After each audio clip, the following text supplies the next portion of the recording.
Good morning, Raptor Freaks. Lexi out here. It's Wednesday, and we're doing a Wow Wednesday. And I'm wowing because the Raptors actually did get a free agent signing yesterday. I was saying yesterday in the morning, and they made me a liar. They're not going to do any free agent signing because they ain't got no money. Raptors fans, so chill out. But I was wrong. They have $5.5 million over the next 2 years for Sandro. Let me say this right because I want to respect him. Right. Mamukelashvili. Sandro Mamukelashvili. Sandro Mamu. That's right. Sandro from Milwaukee Bucks, San Antonio Spurs before is a fantastic pickup. Very, very happy with this pickup. It's very, very smart. And also, maybe even more important yesterday, the Raptors extended Jakob Poeltl's contract to 2030, guys. Yeah, this is really good because in some ways, Jakob was going to be coming up on, the end of his contract, and everybody's going to speculate and be stupid and say all kinds of stuff. Tie that up quick before that. And they did. And Jakob had really amazing things to say about re-signing with Toronto on this extension. I'm very happy here. I love this team that I'm on. There's things that we built with this team and the things that we're doing. It's so much fun, and I'm enjoying it. Well, you had your career year last year, my guy. And honestly, you can build from it. You can build from it. So happy to see Jakob happy. And if Jakob is happy, I'm happy. And, a lot of people are happy that Jakob Poeltl is locked down for the next 4 years, at least, with the Raptors. That's fantastic news. That's really good news. So it was a good news day yesterday on Canada Day for the Raptors. Not necessarily a good news day in general around the world, though. Let's just put it that way. Trevor J is here first. Good morning to the Commissioner of Fun, Trevor J. Life has a funny way of presenting itself. Some days you are up, some days you're down. So never look down on someone because what goes around comes around.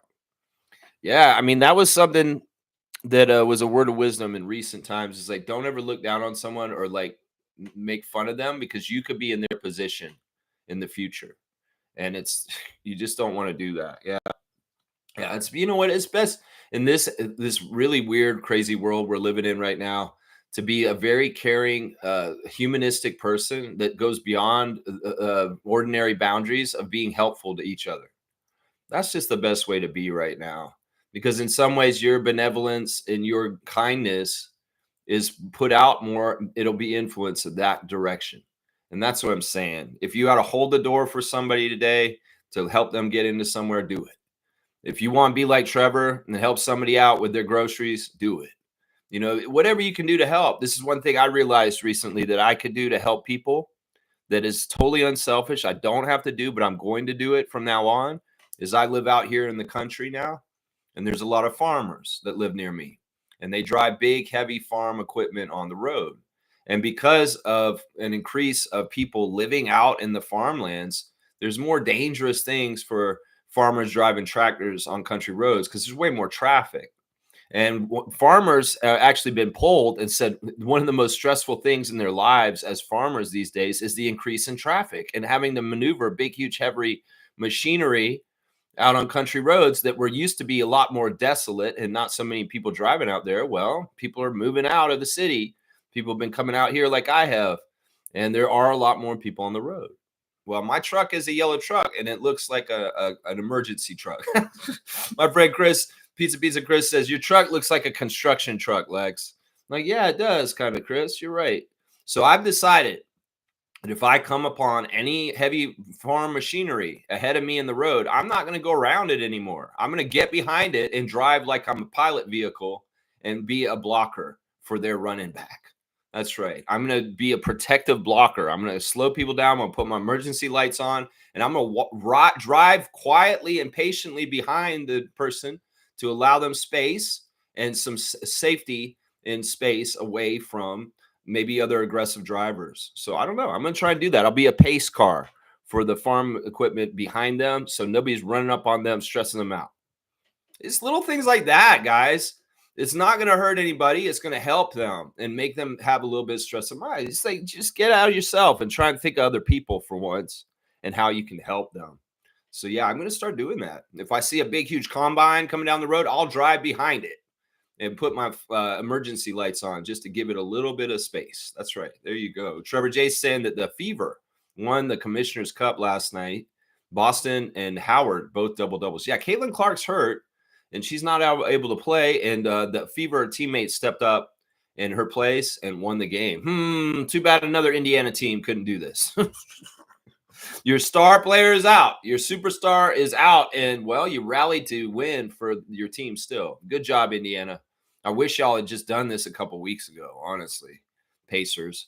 But, yeah, Fever, congratulations. I don't know what this means. This is in-season tournament championship. This is not the WNBA championship. But you go ahead and celebrate. Every league has 2 championships now. Is that just what it is?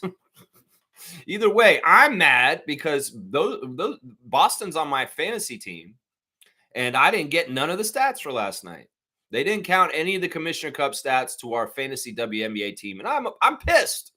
I wanted my good Fever players that I have, Kelsey Mitchell and Aaliyah Boston, and I wanted my points for their output last night. But alas, no points added to the Raptor Freak WNBA Fantasy League last night. It's too bad, man. Trevor saying, Yacht, 4 more years, and we got a big man yesterday. Yeah, Sandro Mamu. This is the thing. You know, it's a good sign that a player's good for 2 things. You hate him before he comes to your team. Yeah, I did not like Sandro. I have called him Mama Luke. I've made fun of him in the past and been very wrong for it. But that's because I respect his game, and he pisses me off because he's such an active difference maker. And in some ways, that's a good sign that I didn't like this guy before he came here because he was annoying. You know, that's always a good sign. It was like, man, that's going to be great. Now he's on our team. Now he can be annoying to the other teams and annoy fans of other teams. Yeah, welcome, Sandro. I'm very happy to see you come here because I've been annoyed by you in the past. And I know you're going to annoy our enemies, of other teams that we're playing now. The other thing that's a good sign about Sandro is that the Spurs Nation absolutely loves him. They're very upset about this, guys. Honestly, they are. They're upset about this and him coming to Toronto. And also, Bucks Nation has immense respect for him also from his time with them before San Antonio. So that's always a good sign when a player is a fan favorite and fan nations actually really care about them and, you know, wish them well. And they become kind of like a cult favorite. You know what I'm saying? I think Sandro's that kind of player, guys. The one thing I noticed, because I did just do a scout on Sandro again, I watched all of his highlights from last season on the Spurs. And, yeah, there were a couple of highlights against the Raptors, including one in the game I went to at the end of the season with Adriana when we went and saw San Antonio play here in Toronto without Wemby. The thing about Sandro is he's very high-level IQ. Like, he's very good basketball IQ. He's an anticipator. He sees how things are developing on the floor, and he's moving ahead of time to get there. The other thing is he doesn't give up on plays, which is crazy.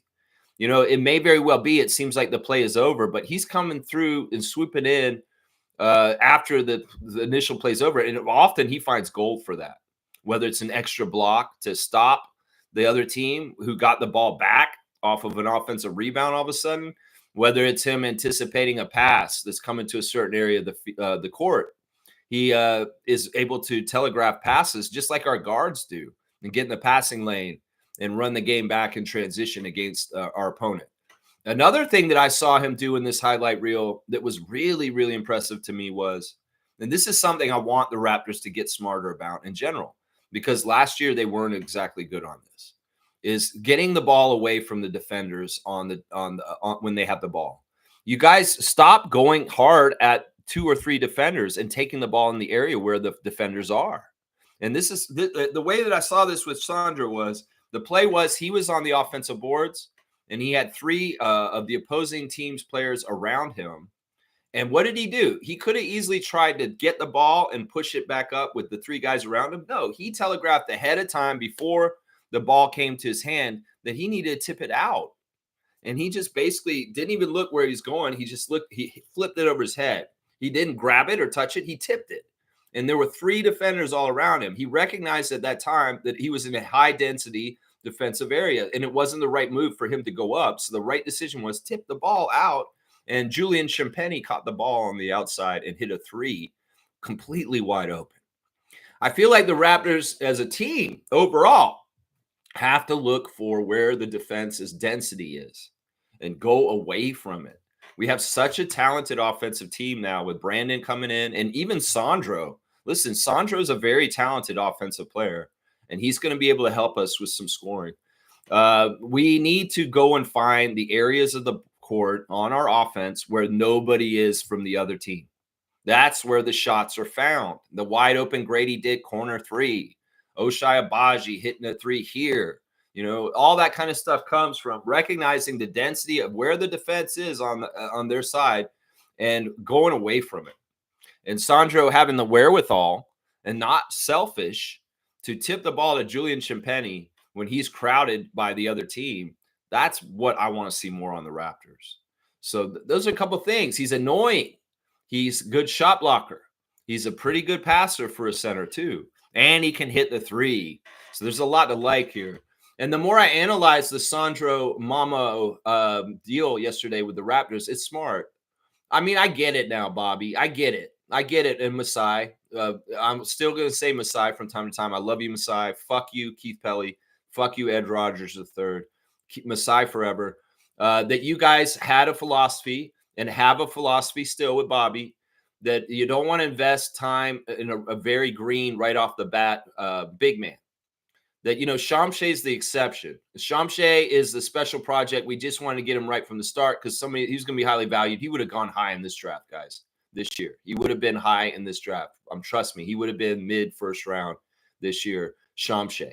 You know, most of the time it's smarter for the Raptors to let big men have their early tough years, awkward, on other teams. It's almost like, you know, they always do this to us. Oh, develop them up in Toronto. We'll steal them when they're ready.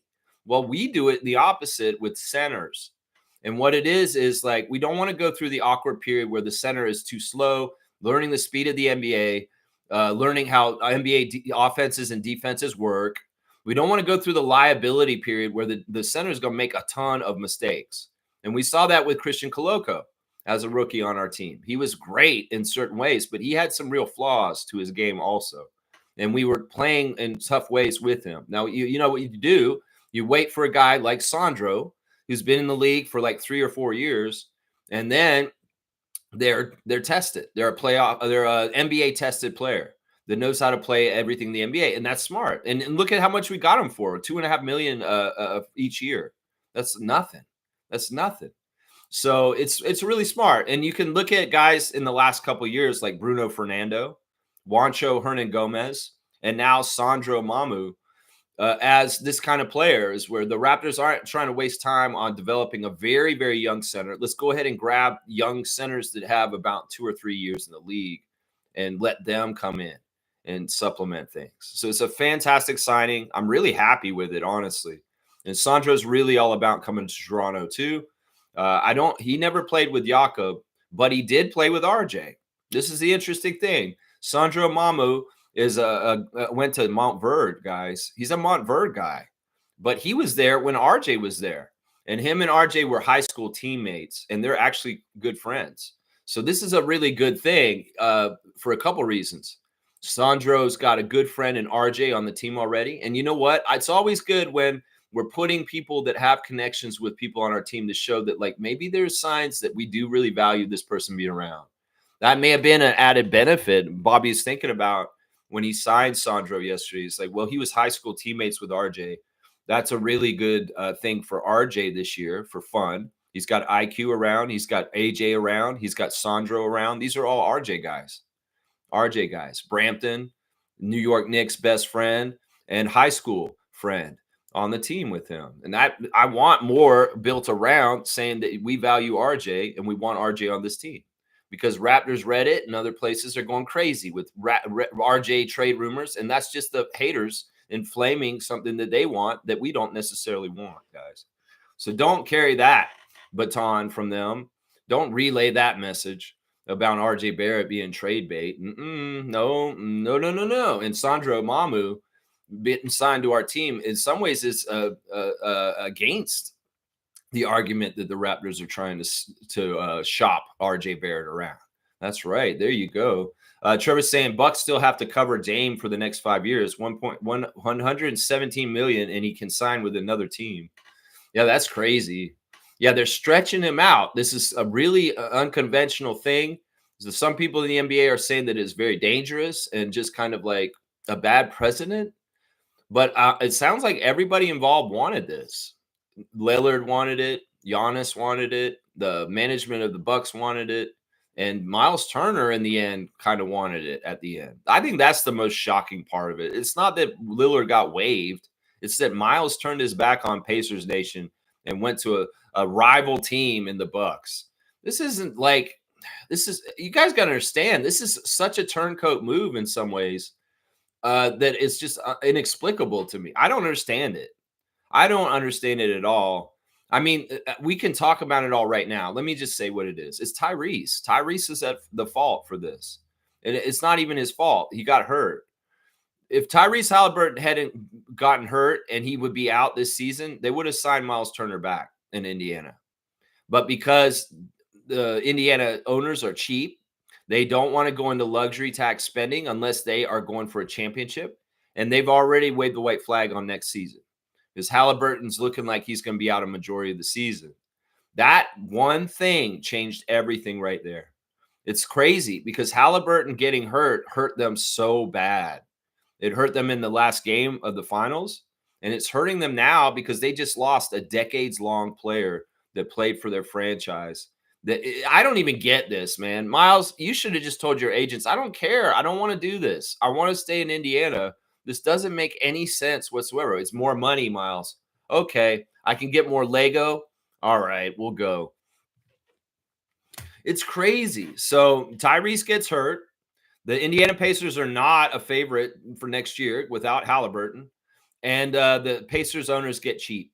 And they say, all right, well, we can't do Miles now because we're not going to be running for the championship next year because Halliburton is hurt. That's the whole thing right there. So what happens? Milwaukee gets opportunist.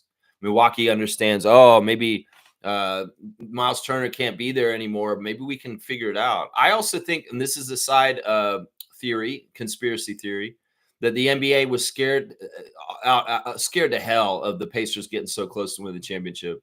The Siakam getting so high up and such prominence and such acclaim, that scared the hell out of them. So in some ways, the NBA, I wouldn't be surprised if they were manipulative as the league in fostering this deal for Miles Turner to go to Milwaukee, because it absolutely, in some ways, hurts the Pacers to the point where they are not going to be anywhere near the NBA Finals for sure. Some people, idiots in our Discord, arguing about Miles Turner and why he went. I'm going to tell you right now, you got to stop having opinions, Jillian, because you are not informed. You are talking out of your ass. And honestly, you're wasting our damn time on the Discord. I'm just sick of it. I am so sick of you just coming in and saying random shit that has no basketball IQ behind it, that it has absolutely no thought in it, and you're just spouting bullshit. And the other problem is you're parroting a lot of bullshit people from other places that we don't want to hear from either. So yeah, Jillian, just shut up, please. I don't even care if you're mad at me for this. And I know you're not watching me because obviously you are not adhering to some of the rules of the Discord server that I would like people to do. But anyway, I'm just saying the whole thing is it hurts Indiana as much as people think, oh, he wasn't consistent in the finals.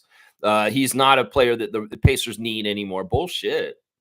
This is 10 years built up. There's a loyalty to this. And once again, I'm going to say it. Milwaukee and Indiana are Central Division foes historically for like 50 years. 50 fucking years of a rivalry. And now Miles Turner is going to be wearing the rivals' jersey against them. Now we're speculating to fill this void that maybe the Pacers can get DeAndre Ayton on the cheap, but we're hearing that Ayton might go to the Lakers also. But yeah, they need a center. That's the thing. The Pacers are now very much without a five. They barely had a five when they had Turner. Now they don't have a five at all. So in some ways, this Miles Turner move smacks of me of the NBA. Very happy because the Pacers are done. They're going to be getting to this finals, and they're not going to go anywhere next year. Watch. And that sucks, man, because I do love Pascal, and I do want him to get more prominence like he did in this finals run. and get more acclaim and get more respect. So yeah, this Miles Turner thing is weird, man. It's totally weird. It's shocking. In some ways, I wouldn't have called it. I think that it's a mistake. I think that even if the Indiana Pacers weren't wanting to go in, they were being cheap, is basically what it is. This is what happens when you go cheap. They didn't feel like they had the chance to compete next year because Halliburton's hurt. It's crazy, man. It's crazy. Now, Lillard is interesting, and there's a lot of murmurs that he will finally now get his chance to go to Miami, where he wanted to go the whole time. And I could see this happening. I mean, everything that's happening with this situation is what the NBA wants. Miami's at a weakened state with kind of a lower star quality team at this point. And, it's very likely Dame Time's going to South Beach. Then he'll be down there with that team. And that's where he wanted to go in the first place. The 2 years of Milwaukee, in some ways, it was like 1 year of Toronto for Kawhi. It's in between the place where he actually wanted to go in the first place. Yeah, Lillard was not upset about them cutting him. I don't think he liked being in Milwaukee in the least, honestly. The whole idea of him being with Giannis, well, once again, that's fool's gold. And I said that at that time. It wouldn't work. You guys can go and check the tapes. The day that Dame Lillard was going to Milwaukee from Portland, I said it was a mistake, and I was right. And that's the thing. And the whole 2 years he was there, and for the most part, was a failure. Sure, you got an in-season tournament championship. That's it. But does that even count? I don't know. Yeah, I guess it does. But still, other than that, he didn't look happy the whole entire time he was on Milwaukee. And it really didn't work, honestly. In theory, everybody can say, oh, that's the player I'd most like to play with in this league, Giannis. Oh, I'd love to play with you, Dame. But that doesn't mean that it works. That you could think that it works. That's why I tell people, don't get dazzled by pairings like Luka and LeBron. It doesn't mean it works. That's the whole thing. And Lillard and Antetokounmpo did not work. That's the truth. And you would think from everything, oh, yeah, that'll work. That'll be fantastic. No, sometimes things just don't work in the real world. And it's kind of crazy. James is here. Good to see Raptor Freak James. Sandro is a good, cheap signing. Opens up the floor for Ingram, Scotty, and RJ. Yeah, he does a couple of great things. I mean, he's a good screener. He's a good floor spacer. He's a very active player that doesn't. He's very all over the place. I was learning about him. He's from Georgia, guys. And there's not many NBA players from Georgia. His mentor is Jaja Pachulia, of course, from before. And, Sandro's interesting, man. He was actually born in New York, but he did go back to Europe and was raised in his formative years over in Georgia. And, he's very not a common kind of player. Him and Austrian Jakob Poeltl are similar in some ways because they're kind of representing their countries solely for the NBA in some ways, especially Jakob being the only Austrian ever in the history of the NBA. But there's not a lot of Georgian players that have played in the NBA, and that's why it's special for Sandro. Of course, coming to Toronto is fantastic for him because we are an international multicultural city that has probably a very strong Georgian community, and that'll allow for him to have some of the creature comforts of home as far as the food, and possibly people that are doing activities and things that he could find back in Georgia. So it's a great fit. It's an international player. He checks off a lot of the boxes of what we needed, and he's in the right price. That's good GM work by Bobby Webster.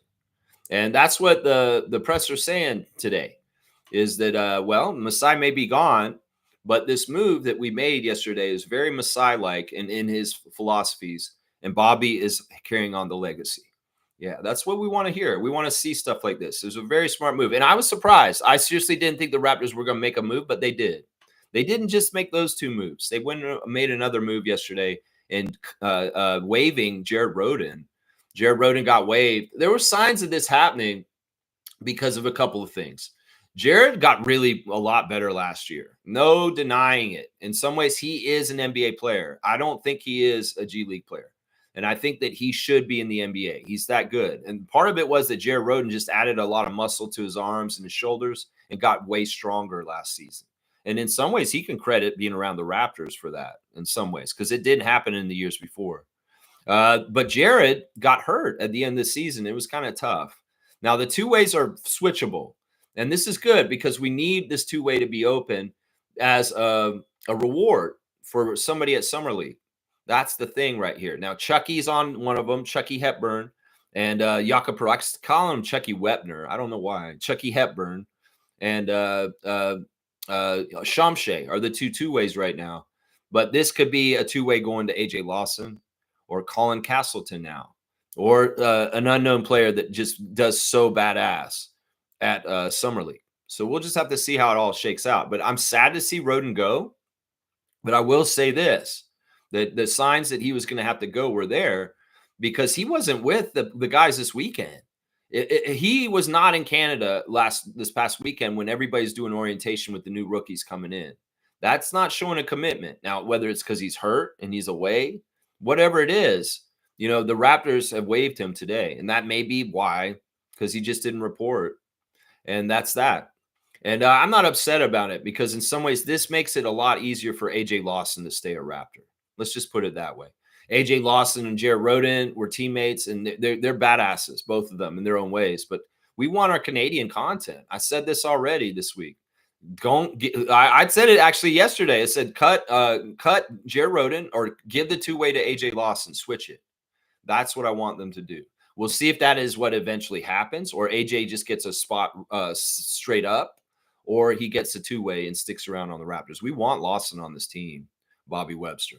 So make it happen somehow. If AJ's doing the work and he's showing up and he's very enthusiastic and he's passionate about being a Toronto Raptor, that's priceless. That's the thing. When you got people like RJ and AJ on our team that absolutely are doing it for the city, that's priceless. And in some ways, you need to respect that kind of factor in a player's heart for why they take the court. And I'll say that again and again, because AJ Lawson's going to go all out for the Toronto Raptors. He is. And in some ways, he'll go all out for the Toronto Raptors in a different way than Jared Roden. I wish Jared Roden all the best. I really do hope that Jared gets on a full-fledged NBA team this year. And, if he's going to be a little bit of a Raptor killer against us because he's salty because he got waived yesterday, well, so be it.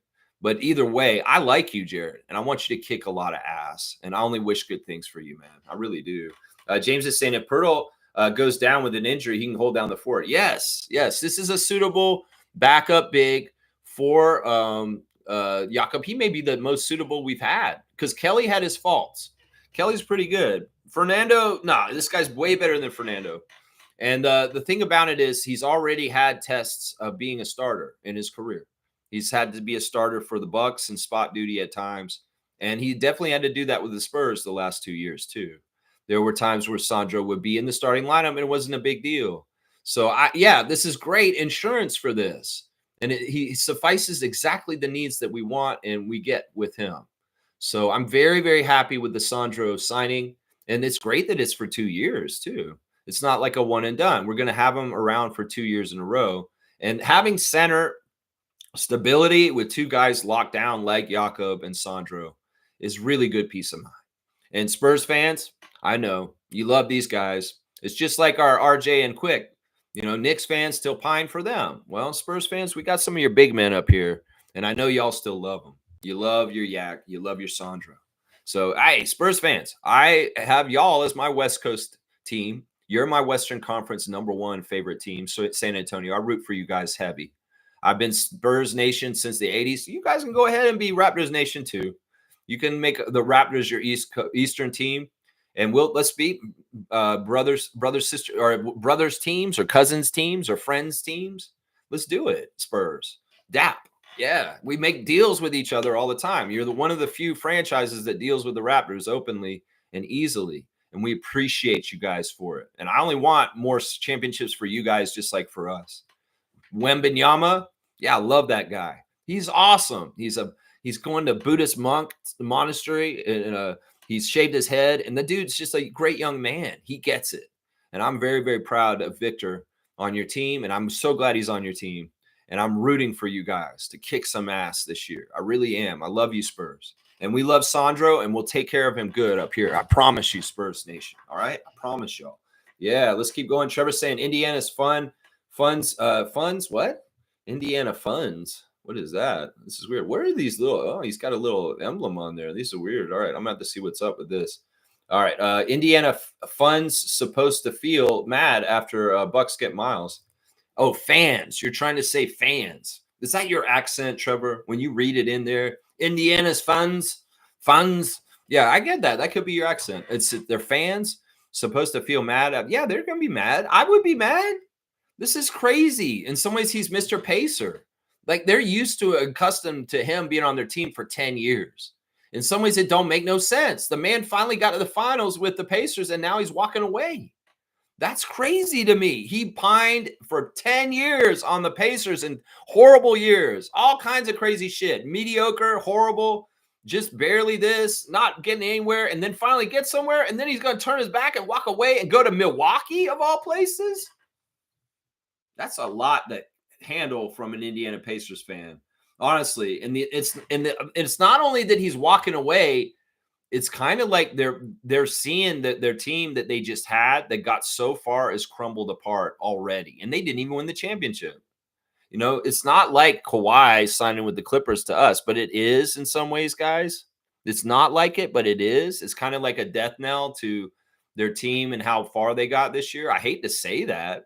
Now, if they improve the position, if they get DeAndre Ayton, can they trust him? I don't think they can, but that would help them a lot immensely. And they do probably need to get Ayton right away, even though Portland just waived him or cut him because he's exactly what we thought he is. He doesn't show up for practice on time.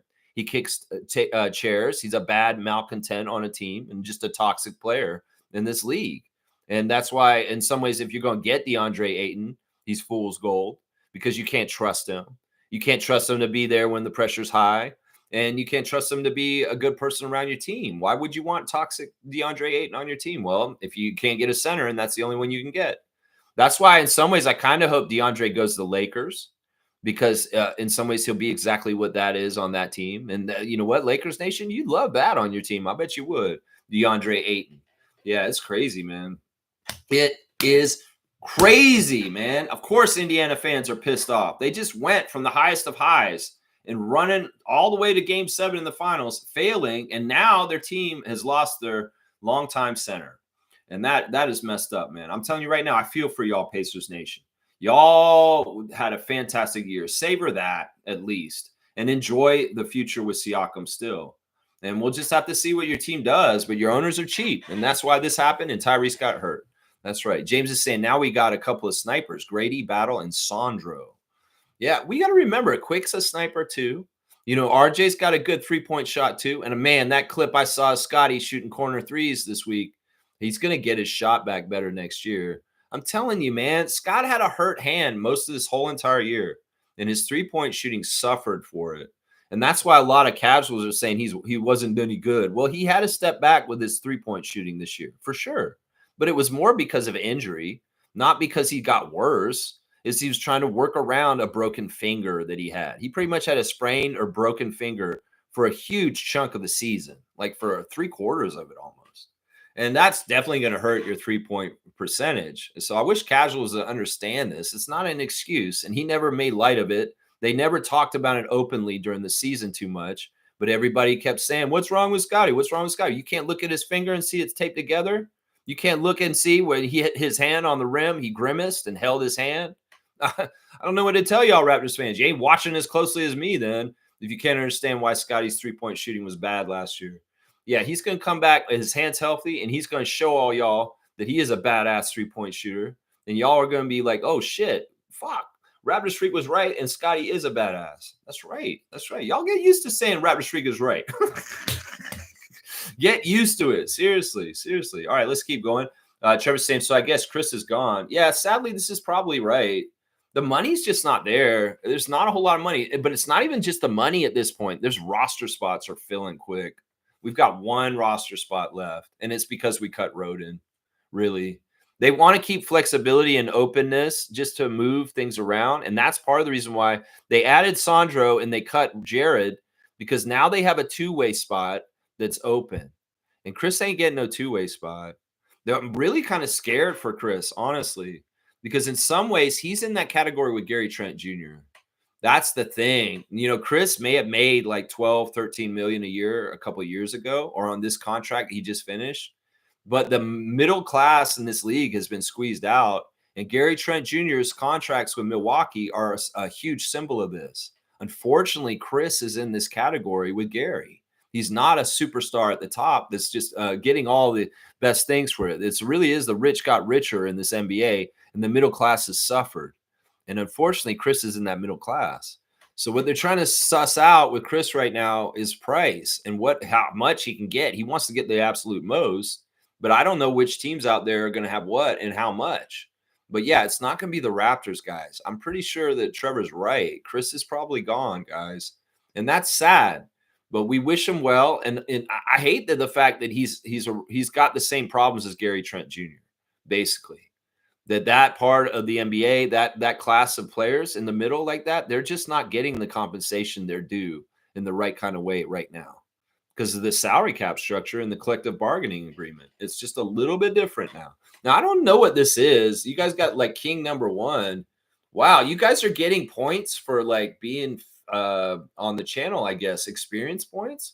So we have top fans. Neil is the top fan right now. He's number 1. Seymour's number 2. Fiercey's number 3. Cool Cat is number 4, and Kareem Thomas is number 5. Those are our top 5 fans on the channel right now. So I see you, Black Hawk, number 1 fan of the Raptor Street channel.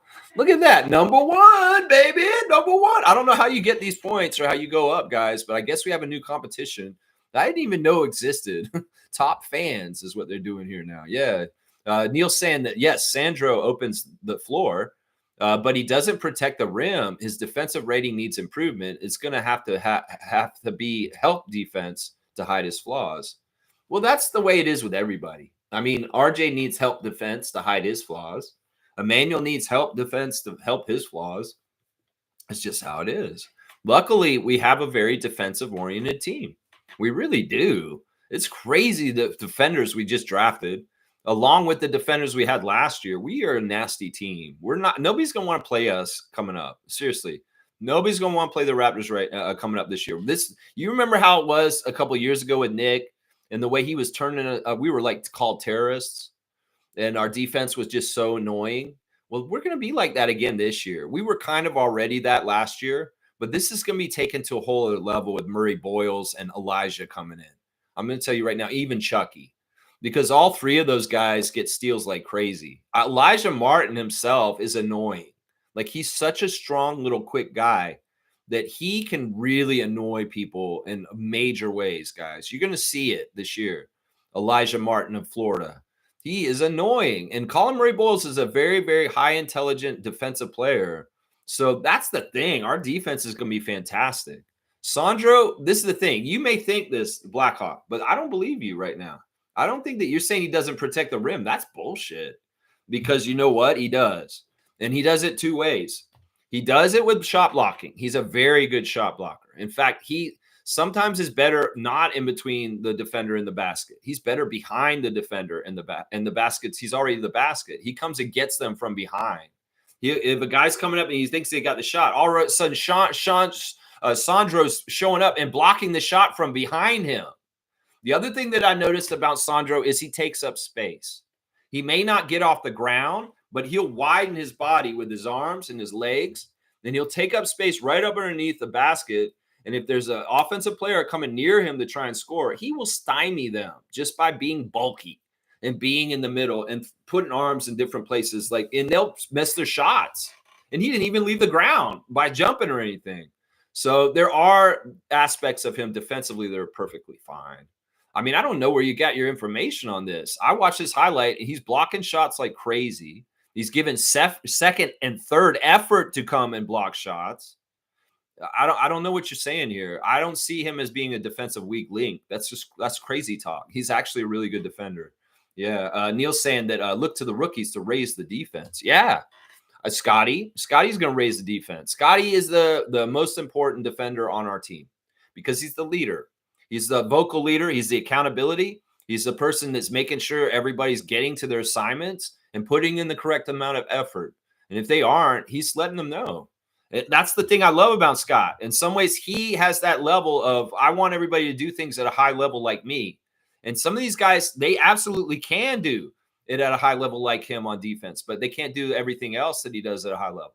And that's the thing. He's going to be looking at people like Oshai and Jamal and Elijah and Colin and be telling them, yeah, we need to do this even better, guys. And I'll show you. I'm not going to ask any of y'all not to do anything that I wouldn't do.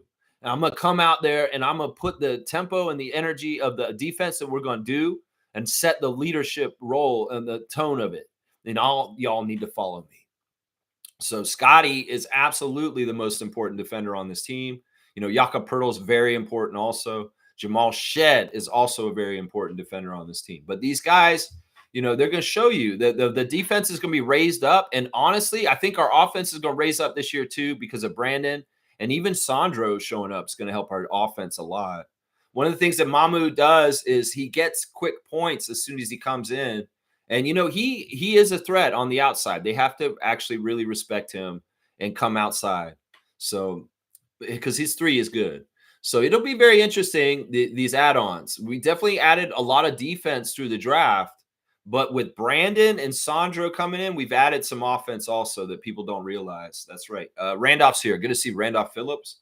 Blessings, beloved, Raptor Freaks, and most informative family. Blessings. What you do to help others is needed to help transform their lives. You are blessed to be a blessing. This is amazing. I love this. I mean, seriously, y'all, the world could turn dark and be evil in certain ways at certain levels, but the power of love and kindness will win out in the end. Seriously, the meek shall inherit the earth. That's what is the truth. That is just the truth. It may be, you know, because the power hungry always run their due. They run their time because they go too far, and then they get what they get, and that's just how it is. I appreciate the Randolph with his blessings and his words of wisdom, and blessings to the Phillips family and all the Raptor Freak families today. That's right. That's right. James is saying Dame's going to be in demand once he heals up. Maybe Lakers. Yeah, no, I'm hearing Miami, number one. It's probably going to be the Heat. And that makes sense because in some ways they have a vacancy for a number one superstar down there because of, you know, Jimmy leaving last year. And Heat are kind of reeling from weird things that are going on with their team. They need a little bit of an uptick. And that's where he wanted to go originally, right? From Portland. He demanded to go to Miami. Well, he just didn't get there directly. He had a layover for 2 years in Milwaukee. So I don't see it. They'll be in the Lakers. That doesn't make any sense to me. Dame, in some ways, that would be an easy punk ass move in some ways to go join Luka and LeBron. I don't even see how that works with the money. Seriously, I don't even see how that works. Neil's saying Mamu only has to be better than Svi Mahalik and Juancho Hernan Gomez. No, he is better than them. And we're going to see stuff. The thing is, he's around the same money as Juancho. Juancho got paid the same as him, but he's going to be way better than Juancho, guys. I'm going to say this right now. You know, the thing about Juancho was he was more a finesse player, more of a speedy kind of player, not really a physical player. But Sandro's a physical player, and that is going to be very, very helpful. There's a lot that he checks off. In fact, we should be overjoyed about this signing. Seriously, guys. Because in some ways, it really is showing that the Raptors are starting to fill some of the gaps on their team that we needed to. And this is a huge one, the backup center. A huge, huge one. And we got an adequate person now. We just need health for everybody for this season. Health for everybody. That's right. That's right. Cool Cat is here. Good morning, Raptor Free Crew. Good morning to you, Coach. You're number 2 on the board now. Look at that. Cool Cat is raising off the ranks on the top fans to number 2 here. We see Kaz has entered the chat too. He's in the ranking now, but I see Cool Cat ranked number 2 there. Randolph saying, Lex, do you think that this was the big man front office had their eyes on all along, which is why they didn't choose one with the 9th pick? Good signing. Yeah, we could infer that. I bet you that Bobby had a list of possible centers for backup. And, well, maybe this was one of the top picks on there. I would think he would probably be one of the top picks around here. Because if you think about it, Sandro's young. He's RJ's age, right? They're both from the same year in high school. And in some ways, he's in the right spot of age where he's not a young rookie where he has to really make a lot of mistakes like he was in Milwaukee. But I even remember when he was young in Milwaukee, the man was very capable and not seeming like he was making a lot of mistakes as a young big then. But I think it really is the kind of thing was like, well, we had Koloko. Koloko made a lot of mistakes. And in some ways, Nick had a hard time keeping him on the floor because of fouls and just not getting it in some things with positioning on defense. And, well, that's the thing. I think that Bobby's realized that why go through the failures of the center being an absolute drag on your team and not helping you. Let's go ahead and let other teams develop centers for a couple years like that.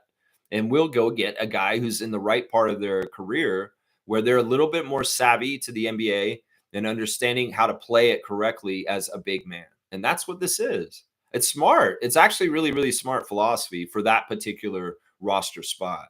So I can't disagree with this because in some ways, Sandro is way more ready and prepared to help us this year than Common is. Common, it would not be helping, probably wouldn't help us as much as Sandro this year. He may be a better player in the long run, but Sandro Mamu, it will help the Raptors way more than Common Malawak would have helped them this year. Seriously. Seriously. And that may be part of it right there. In some ways, they hyper started up trying to get the Raptors better. In fact, if they hadn't fired Masai last Friday, if they'd let him take the next year of his contract and go all the way through, he was going to kick so much ass this year that it would be really, really hard for the Rodgers to justify firing him in some ways. Seriously. Because this year we're amped to come in and kick some major ass. Brandon Ingram, hello. Yeah. And now Sandro. And it could have been very much that Sandro was on a list when Masai was still around and he saw it too.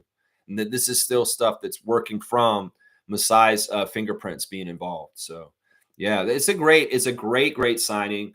And in some ways it makes it's making up for the draft not getting a center for sure. For sure. Fiercely saying, good morning, fam, and happy Wednesday. So happy we have Jakob extended. He does want to win. Why do I have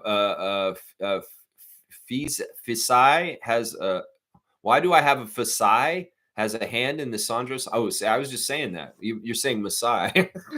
But you put Fisai. It's weird.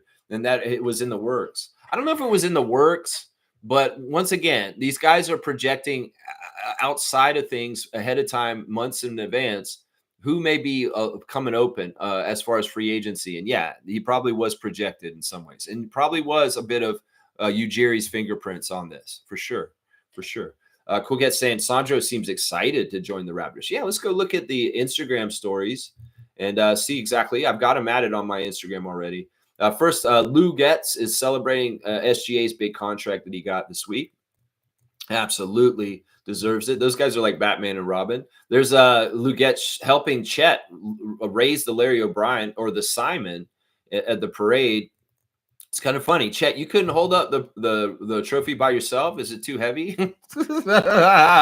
He needs Lou Getz to hold it for him. It's like he had a spotter for the Larry, man. That's kind of sad, honestly. I feel so bad for Chet. I don't know why I dump on him. He is a champion. He's happy. He's on cloud 9. I should dump on him. But yeah, you needed help to hold up the trophy, Chet, because you ain't strong enough. Because it looks like Lou Getz is holding it for you.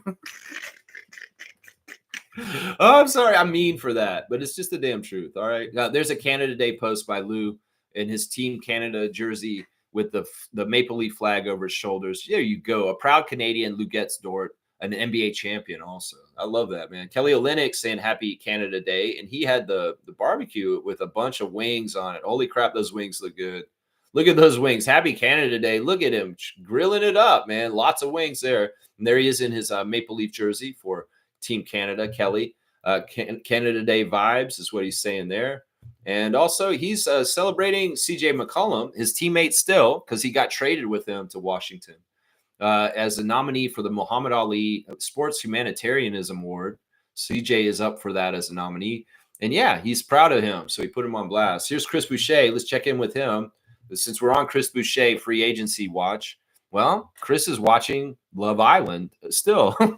This guy loves Love Island. I don't know anything about Love Island. If things were a little bit less busy in my life, I might watch Love Island just to get in the psychology of Chris Boucher. That's how much of a Raptors freak I am. But alas, I don't feel like binge watching Love Island, especially if Chris is going to sign with another team in the next few days. So, but yeah, he's all about the Love Island. If anything, Love Island has become a very good distraction for Chris in this weird ass free agency and possible parting from the Toronto Raptors. We love you, Chris, no matter what. You're a Raptors legend. Don't worry. We got your back forever. But yeah, he's making all kinds of commentary. He's saying, shaking my head. Why we let Austin stand against Ace? Put me there, I would have ripped Napoleon up. I have no idea what that means, but that is hilarious. Chris is really into the Love Island, y'all. He's hooked. Here's Mamu's Instagram. He's saying love always to San Antonio. This is the thing, man. He's one of those kind of players that builds a relationship through his personality and his hard work with the fan base. And the Raptors fans are going to love this guy. Trust me. We're going to love Sandro because I've seen how other teams, fan nations get behind him and love him so much. Well, it's our turn. And once again, I remember how annoying he is to play against. And in some ways, I'm glad we're not playing against him anymore. Let's just put it that way. That's part of it, too. There he is. He's already all about the Raptors. 19 hours ago saying, let's go, locked in and ready. Maple Leaf Dinosaur, Toronto Raptors original logo on Sandro's Instagram right away. Yeah, he knows. He can see the Toronto Raptors from the outside. He's played against the Toronto Raptors, and he understands it's a world-class organization, and he's excited to be joining it. As an international player, that's awesome, too. Yeah, there he is with Stefan Castle. Castle is putting him on blast. I think he's going to be sad to see one of his vets go. The young rookie of the year, Stefan Castle. There he is. See you in Toronto, bro. I guess his friend Kavara is saying that to him. You know, there he is with the soccer jersey on, Mamu. But yeah, see you in Toronto, bro. The Georgian flag. And then also from Jaja Pachulia. Good luck, my brother. Georgian flag. Yeah, there's love all around. His Georgian mentor is very, very happy about his 2-year, $5.5 million deal with the Toronto Raptors. That's right, baby. Let's go. Let's go, Sandro. Emmanuel Quickly is really happy to hear the news of a 4-year, $104 million extension for Jakob Poeltl. Big fella indeed. Big fella. I love to see it that Emmanuel putting on blast the Jakob extension. Jacoby Walter has posted a letter that he wrote to his dad when he was very, very young. And it says, Dear Dad, I am blessed if you are with me. Without you, I would not be a sports star or I would not be walking. But since you're my dad, I am happy. Love, Kobe. That's such a sweet, cute little letter. I hope that he wrote that when he was a kid. I'm pretty sure he wrote that as a kid, Lex. Don't be acting like he just wrote that letter today. That would be bad. No, he wrote that when he was a child. Come on now. Come on now. All right, let's see. Matt Devlin, shout outs getting put on blast by Raptors admin. I'm going to be watching Raptors admin with their social media posts from now on after that multi-team Canada Day post yesterday. Maybe every once in a while y'all do that, but not very common, please. There's the two-way signing of Chucky Hepburn, ACC Defensive Player of the Year in the college this year. Chucky is a steal specialist. Y'all are going to see Chucky steal the ball this year, and y'all are going to be like, how did he do that? How did he do that? How did Chucky do that? You guys get ready for that. You hear all my predictions. I'm telling you, there he is. There's Colin Murray Boyles signing his contract with his left hand, guys. So he's a true lefty. Yeah, see, Raptors Freak knows everything, y'all. Colin Murray Boyles signed his Raptors contract with his left hand. That tells you something right there. He's a lefty, dominant lefty. That's right. He is a lefty. Let's see. But I think Sandro's a lefty too, guys. He shoots left himself, guys. So we got a couple of new lefties coming in with RJ also being a lefty. We got lefties. Let's see. There's Chucky signing his contract. He's signing with his right hand, though, guys. Chucky is signing with his right hand. RJ Barrett putting on blast a young Canadian player, Beckford, and the team's Team Canada under 19 kicking ass. Oliver Ryu and those guys in the under 19 World Cup. So yeah, RJ showing love towards the under team for Team Canada men's and putting them on blast. Love to see Captain Canada RJ doing what he does, Star J, and then he's celebrating Jakob Poeltl's extension also, just like Emmanuel Quickly. It seems like these guys from the Knicks on our Raptors team like Jakob Poeltl. I'm pretty sure Scotty's very happy about this too. I'm going to say this right now. I know Scotty Barnes loves playing with Jakob Poeltl. And, well, getting Jakob extended for 4 more years, yeah, Scotty's smiling about it too, although Scotty's not posting very much these days. Norman Powell, Understand the Grind, established in 1993. Y'all go get your Understand the Grind gear. Playoff Powell would want you to. Also, Understand the Grind Youth Basketball Camp, August the 23rd, 2025. It's at Lincoln High School in San Diego, California. And it's, Understand the Grind basketball camp. You can go to Norman's camp, guys. There's so many basketball camps these days now, for sure, man. All over the place. There you go. Let's see. Shamshay has got a picture of him and Common on his Instagram right now. And you can see that Common's just a little bit taller than Shamshay. You know, they say that Common's 7'2", but in this picture, Shamshay's looking very 7'1" next to him. But yeah, in some ways, what could have been? But Rich Paul didn't want it, and Ulrich understands that. Bro, you need to have that to yourself. We got a depth chart now with Jakob, Sandro, and you. You are the third center, my guy, and no comments in there in between you. So you got your time, and you need to play more on the big level with the Raptors this season, Shamshay. We're excited about it. We want to see it. That's right. There's Nat Bhatia celebrating Nickel Alexander's new deal. Wow, big new deal. Congratulations to one of the most solid guys I know, Nickel Alexander Walker, now of the Atlanta Hawks. And Nav also welcoming Colin Murray Boyles to the NBA. You will love it here, Colin. Okay, and he's putting on blast the taste of Colin wearing the Toronto Tempo shirt when he met Nav Bhatia. There you go. And he's also at the baseball game yesterday. On Canada Day, Nav likes to go to the Blue Jays game. That's what it is. Jay Nathan reposting the multi-team post for Canada Day yesterday, of course, that he's featured in, singing his heart out with his good best friend, Scotty Barnes. That's the thing. They're the only two that are patriotic for Canada because they sing with their hearts. The rest of y'all are mumbling, and look at the smiles on their faces too. Scotty and Jonathan, true Canadians. Eric Smith putting on blast the two deals yesterday the Raptors did. Breaking news from Shams. Free agent forward center Sandro has agreed to a 2-year deal, and also the extension for Jakob Poeltl. There you go. Matt Devlin's wearing crazy Canada Day glasses yesterday. Happy Canada Day from Matt Devlin. That's right. Let's see. Savannah Hamilton's out with friends eating on Canada Day. Looks like a fun crew. One of your friends wearing a Nuggets jersey? What are you doing wearing a Nuggets jersey, my guy? Get that Raptors jersey, my buddy. Yeah, you got the tower behind you. Eugene Marui is posting great Florida State Seminoles wide receiver, defensive back Deion Sanders on his Instagram, talking about something. I don't know. And then yeah, that looks like Gene in the second one with this guy dancing in a suit and a little hat and glasses on the street. That could be you, Gene. You dance like that for real? Maybe. That could be you. Toronto Tempo also putting on blast. They've been asking everybody, who do you think should sing the national anthem when the Toronto Tempo tips off for their first game? And they've gotten two answers. They asked the Premier of Quebec, and they've also, or a member of Parliament of Quebec, I guess, Marie-Philippe Poulin, and they asked Luget's Dort, and both of them had the same answer. They think that the person that should sing the Canadian national anthem at the very first Toronto Tempo game should be Celine Dion. I mean, I can't argue with that. That makes sense. That's a legend. That would be a legendary thing for her to do. Everybody remembers the Bare Naked Ladies did the first anthem for the Raptors. Well, Celine Dion, don't make your price too high because you could be a part of a historic moment. So seriously, if Teresa calls you soon, please say yes and say you'll do it out of the kindness of your heart and that you don't have some crazy exorbitant asking fee. Seriously, because it'll do you good. Trust me. It'll do you good if you do this, Celine Dion. There's your Instagram stories for today. There you go. Boom goes the dynamite. Yeah, Sandro is happy to be a Raptor. He posted it almost right away, and we're excited to have him up here too. It's going to be awesome.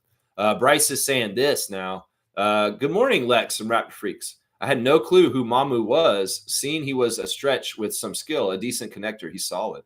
Yeah, he's a stretch big. He can be a legit center. He can battle with the big guys. He's a legit 6'11". You know, these are all good things. I've been looking at his stuff, you know, and looking at his Wikipedia. He's a G League Up Next Game player. He's a Big East Co-Player of the Year. He's a first-team All-Big East, and he won the Haggerty Award in 2021. He was a second-round pick by the Indiana Pacers in 2021. It says he's 6'9" on his Wikipedia, but it says he's 6'11" on his basketball reference page. He does not have any nicknames, y'all. None listed right now. Mamu is probably his nickname, and that's that. And, of course, his last game that he played in the NBA last season was against the Toronto Raptors on the last game of the season. He scored 12 points on 6 of 8 shooting against us with 4 rebounds, 4 assists, and a steal in 19 minutes. So that's solid production for their backup center in the last game of the season against the Raptors. Very solid. Bryce, good to see you holding it down in Kentucky. Once again, congratulations on your engagement That's right. Stargate saying, good morning, Raptor Freak family. I must say, this is shaping up to be a very interesting season for the Raptors. In some ways, a pivotal season for them. Not looking to finals or even an Eastern Conference finals. That's unrealistic expectations. However, my expectations are at least over 500 and making the playoffs, health notwithstanding. That's really the biggest part of it. And I think that we'll be all right this year. Hopefully, luck comes to us this year. Hopefully, we got some things coming to us because of the very stupid move by the ownership on Friday. That good things will be coming to us in this kind of way. I don't know if it's unrealistic. This is the thing. I always look at each season this way, Stargate. We start the season in training camp. Well, actually, it's summer league. We start the process with the draft, free agency, summer league. We see the young players, people like Jamison Battle or Jeff Doughton Jr. get sussed out and join the team. We go into training camp. We battle in training camp. We do the preseason. We make some cuts. We have our final roster. We have our first game of the season, and we start from there with a work in progress. It's a work in progress the whole time. And, just like the Pacers last season, who were not that good in the beginning of the season, we kicked their ass and won the season series against the Pacers. Well, they continue to grow and get better and better as the year goes on. And you never know what the journey for an NBA team is in this season. You can ask the Pacers. No idea that they go all the way to the finals like that. And some people would have said, nah, they have no chance of doing that. So let's not limit ourselves. Just because it's unrealistic in some ways to a lot of people, the majority of people think it's unrealistic, and it probably is, doesn't mean it can happen. And that's what I'm saying. The Eastern Conference is screwed up this year. And the Raptors may just be in the right spot to do something crazy that nobody has ever seen before. And that is go far in the playoffs after not making the playoffs the year before. So we'll have to see what happens. Don't count them out because in some ways, Brandon has experience. Our team's getting more experience. Our young players are getting better and better. We have a certain system and a certain style of defense that is very conducive for winning. And just like the Pacers were a progressive team that progressed as the season goes on, well, let's just see what happens as Darko builds this team over the course of the year. Because by the time March comes around, we could be a very interesting team by then. And you may be saying, wow, we could actually really do some damage in the postseason more than I thought at this point when we're talking right now. So I would say that. I mean, I love you, man. And you're not necessarily wrong. It's unrealistic probably to think this, but let's gain more evidence and information from the way we play this season. And let's start aiming higher and higher as we see. That's what I say right there. Yeah, because you don't know. It's a journey, and the team changes as the year goes on. The Pacers got way, way better, and they continue to get better through the playoffs and even into the finals. They had even better defense in the finals. Yeah, Seymour saying, I'm a hold my league. I'm a hold my tongue on what I want to say about the signing. If y'all are happy, I'm happy for you. You're not a big fan of Sandro. Yeah, I think that listen, once again, I hated him before. That's a good sign. Because usually if I either have no opinion of a player or I think that they're great or they don't think that they're annoying to me. Well, he's in that annoying category. So that means he's a good player. If I didn't have any feelings about him, it's okay. I would be like, yeah, okay, this is a ho-hum signing. But because I have enmity against him built up from him on the Bucks mainly, not as much on the Spurs, but he has been annoying, and he was annoying in a couple of games this year too. That means he's a good player because I have feelings about him in a negative way against him because he's annoyed the hell out of me. Does that make sense? That makes sense. Cream said, a great philosopher once said, Mamu said, knock you out. Okay, I'm going to give you this one. This is awesome. All right, Dunk Champion, this is pretty good, even though this is so cheesy. He does have children, so he does have the license to make a dad joke. And, well, all right, ladies love Cool J. Well, ladies love Kareem Thomas's cheesy-ass jokes, too. So 138 to you, man. He's doing it and doing it and doing it well. He represents the Raptor Freaks in Mississauga, baby. Mamu said, knock you out. We don't need no fights this year. All right, y'all. All right, let's see. Fiercey's saying lots of trades and free agency signings yesterday, but I'm looking at how they can affect the Raptors. Miles Turner leaving the Pacers definitely helps, although the Bucks may be more competitive now. Yeah, let's look at the fit of Miles with Giannis. It's actually pretty good. In some ways, Giannis and Siakam are similar. And they've both fit that kind of player with Miles Turner pretty well. I thought that Miles and Pascal were a great team together. Well, I think Giannis and Miles will be a great team together also. The Bucks are making a lot of changes. It's like weird. They re-signed Gary, and it's still a shitty deal. It's like not that much money. Poor Gary Trent. And they also got Gary Harris. So they got like more Garys. They got two Garys now, Trent and Harris. And they lost Brook Lopez. We have to make light of that. Brook Lopez is going to the Clippers. And they did retain Bobby Portis, I believe. But yeah, there's been a bit of a shakeup in Milwaukee. They'll be different. And obviously, Lillard's not going to be there anymore, too. So I don't know. I'm not going to say that Milwaukee's gotten better because they just lost a possible top 75 player in Lillard and also their longtime center that they've had for like 10 years themselves. They had Brook Lopez on the Bucks for a long, long time. He's going to be a big void. And in some ways, Miles Turner will not fill it the same way that he played. So it'll be interesting. I don't know necessarily the Bucks are any better, guys. In some ways, I can make the argument that they're going to be worse this year. And I'm pretty sure the Pacers will be worse this year, too. That's what's happening. The Celtics are going to be worse this year. The Knicks are going to be worse this year. The Sixers, I don't know. The Sixers could be healthy and do better. The Knicks did pick up Gabrishon Yabusele and Jordan Clarkson, of all people. That to me is a bad move by the Knicks. Like, you don't need no Jordan Clarkson there. Seriously, he's a baller. He's a scorer. But in some ways, that's a bad signing for the Knicks. Watch. You're going to see it. You're going to see it. So we'll have to see. The East is all screwed up. Let's just put it that way. The East is all screwed up. The only team that kind of, in some ways, and even they are screwing with their chemistry, is Cleveland. That's the only team I had any kind of confidence in some ways in the East. But now they're getting rid of people like Ty Jerome. They're losing people like Georges Niang. They may be in more trouble than we think. And they're changing their team very drastically. And we're seeing people like Karis LeVert and Duncan Robinson come to Detroit. It's a real shakeup. And in some ways, there's so much going on, MJ. It's hard for me to keep it all track of it right now. I'd much rather just see each team as we come to them in the season, analyze how they are at that point, and we can go over their strength and how they are, and I can speculate on the roster from that because it's just too much. It's too much. It's very, very frenetic, the free agency period right now. Very, very frenetic. Frenetic. That's the right word right there. Yeah. Let's see. Neil saying Mamu dropping off Spurs is what happens when teams are too stacked. The same will happen with OKC. We did it to Rodin last night, but he needs to heal up. Yeah, Rodin's not – I don't know if he's going to be ready for the season in certain ways, and we can't wait around at that level on our roster for people. In some ways, it's like you can cut people loose, and you'll get somebody who's kind of similar, adequate, or the same. And that there's no risk in that. There's no risk in that. Like you switch from Rodin to Lawson for the two-way, it's not a big deal. In fact, I prefer that. Yeah, this is a great what Neil's saying is true.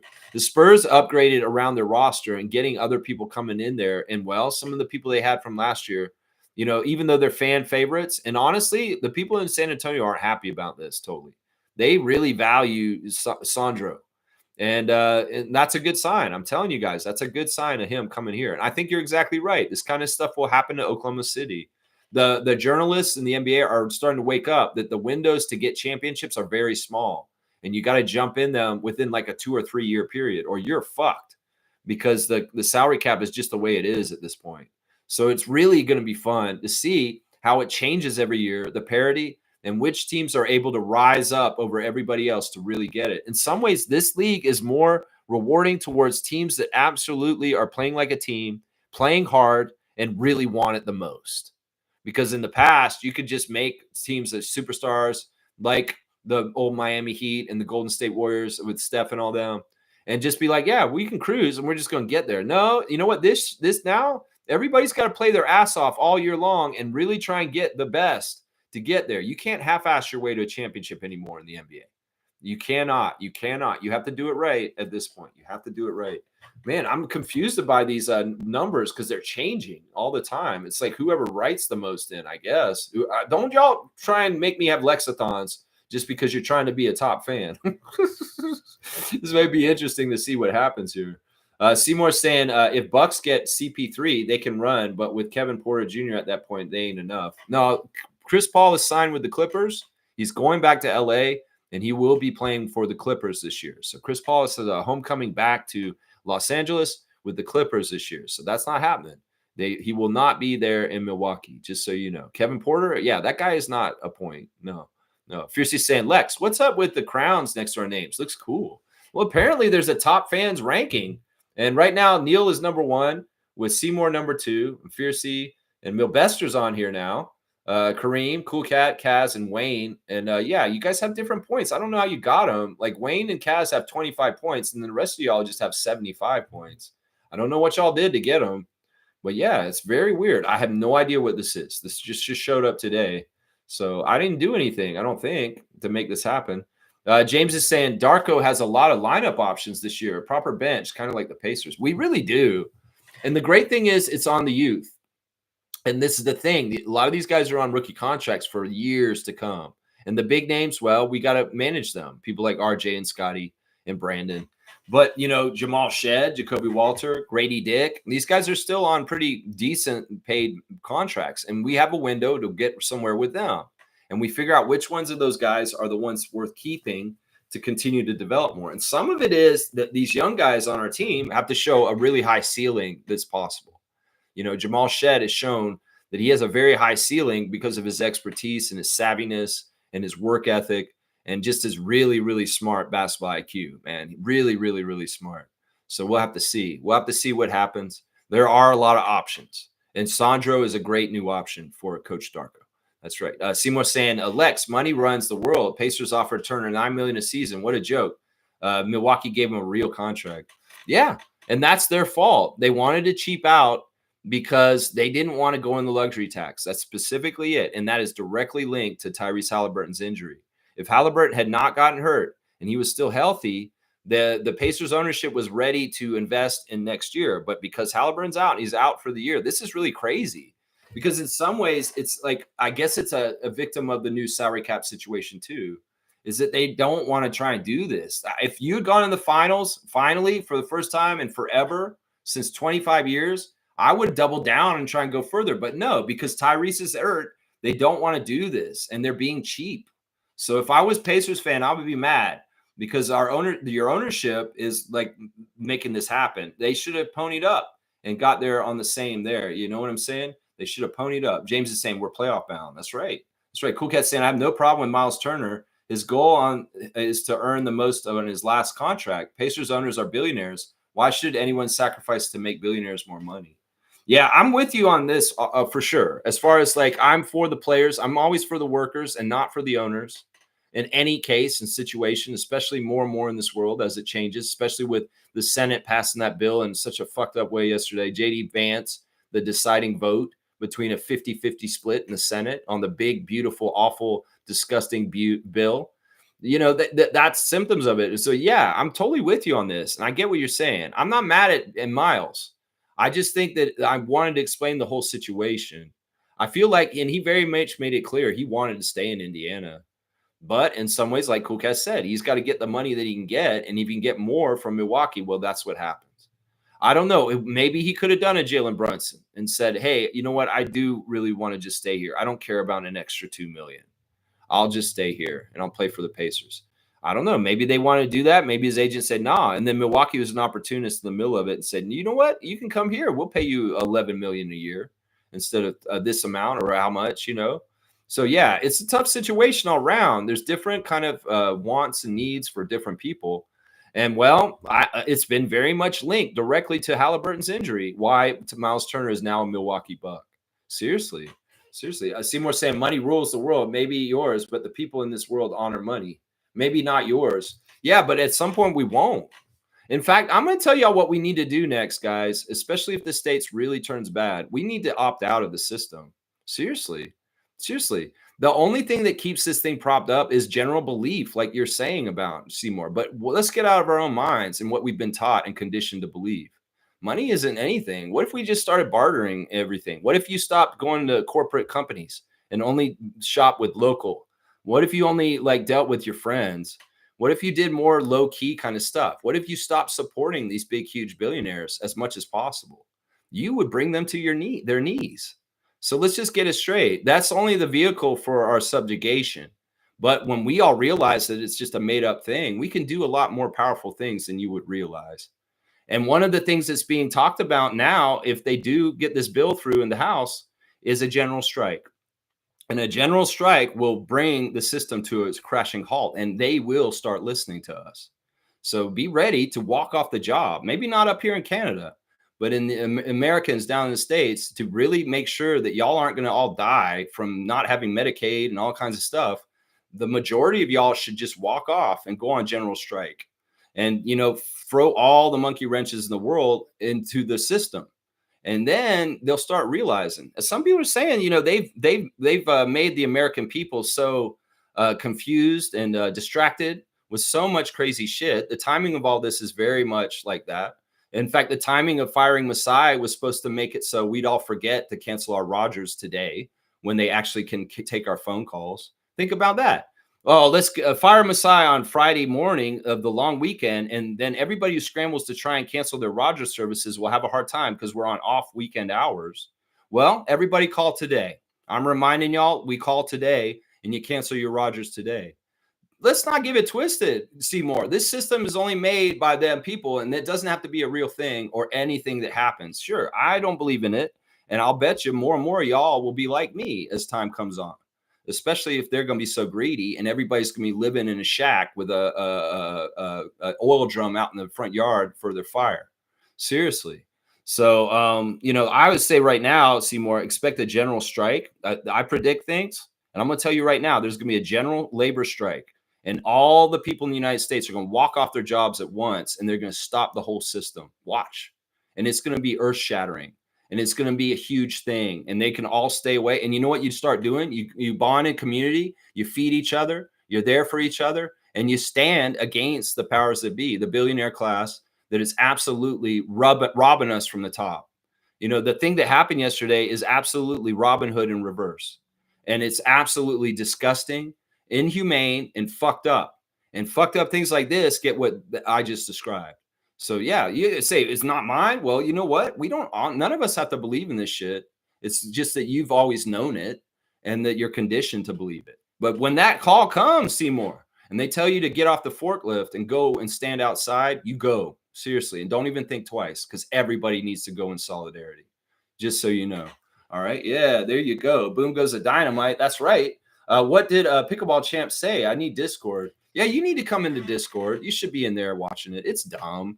I feel like Jillian means well. Jillian has an enthusiasm and a passion for basketball, but she doesn't know jack shit about basketball. She really doesn't. She's clueless. And she comes in as acts like she's an expert, but she doesn't know what she's saying. She's saying nonsense. She's not making coherent arguments. And I'm annoyed with her, honestly. I'm thinking about banning her from the Discord. She went away for a little while because she got mad at me arguing with her about facts and her not being in the factual world.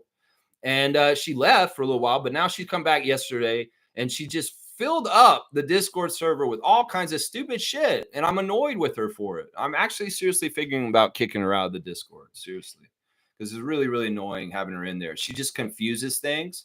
In some ways, she's not talking about things that are important. In some ways, her opinions are not informed, and they sound stupid as fuck. And I'm just like, you know what? Just fuck off. Seriously. I'm not, seriously, that's it right there. Cool Cat saying, Lex, Miles was offered $22 million for 3 years.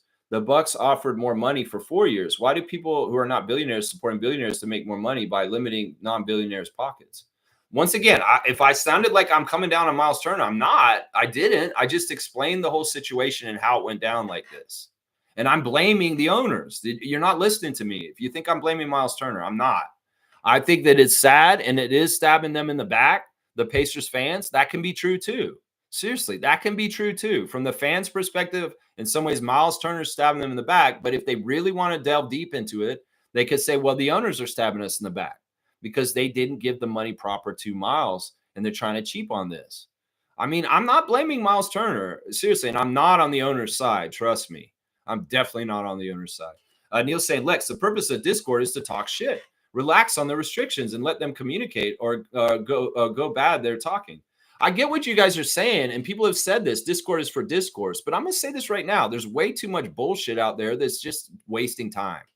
And one of the things I try to do with the Discord is that basketball channel is supposed to be for talking basketball. In some ways, I don't want opinions. Mike's doing too much too on there.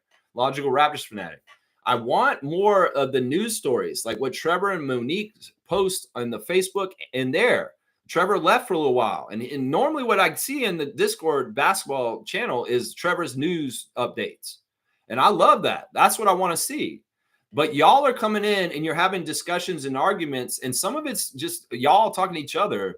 In some ways, I could see either talk to y'all, each other in the messages personally, if y'all have a gripe and you want to argue, or go to one of the other channels that have designated for this.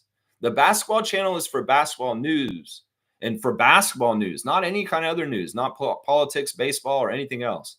The other channel is for other news, for politics, for baseball, for other subjects. The speculative channel is for you guys to do what you're talking about there. The discourse of the Discord. And that's why I made that channel, because part of the thing is, Neil, and I said this the other day, is I'm using the Discord server as a reference page for things that I need to look up really fast for this show.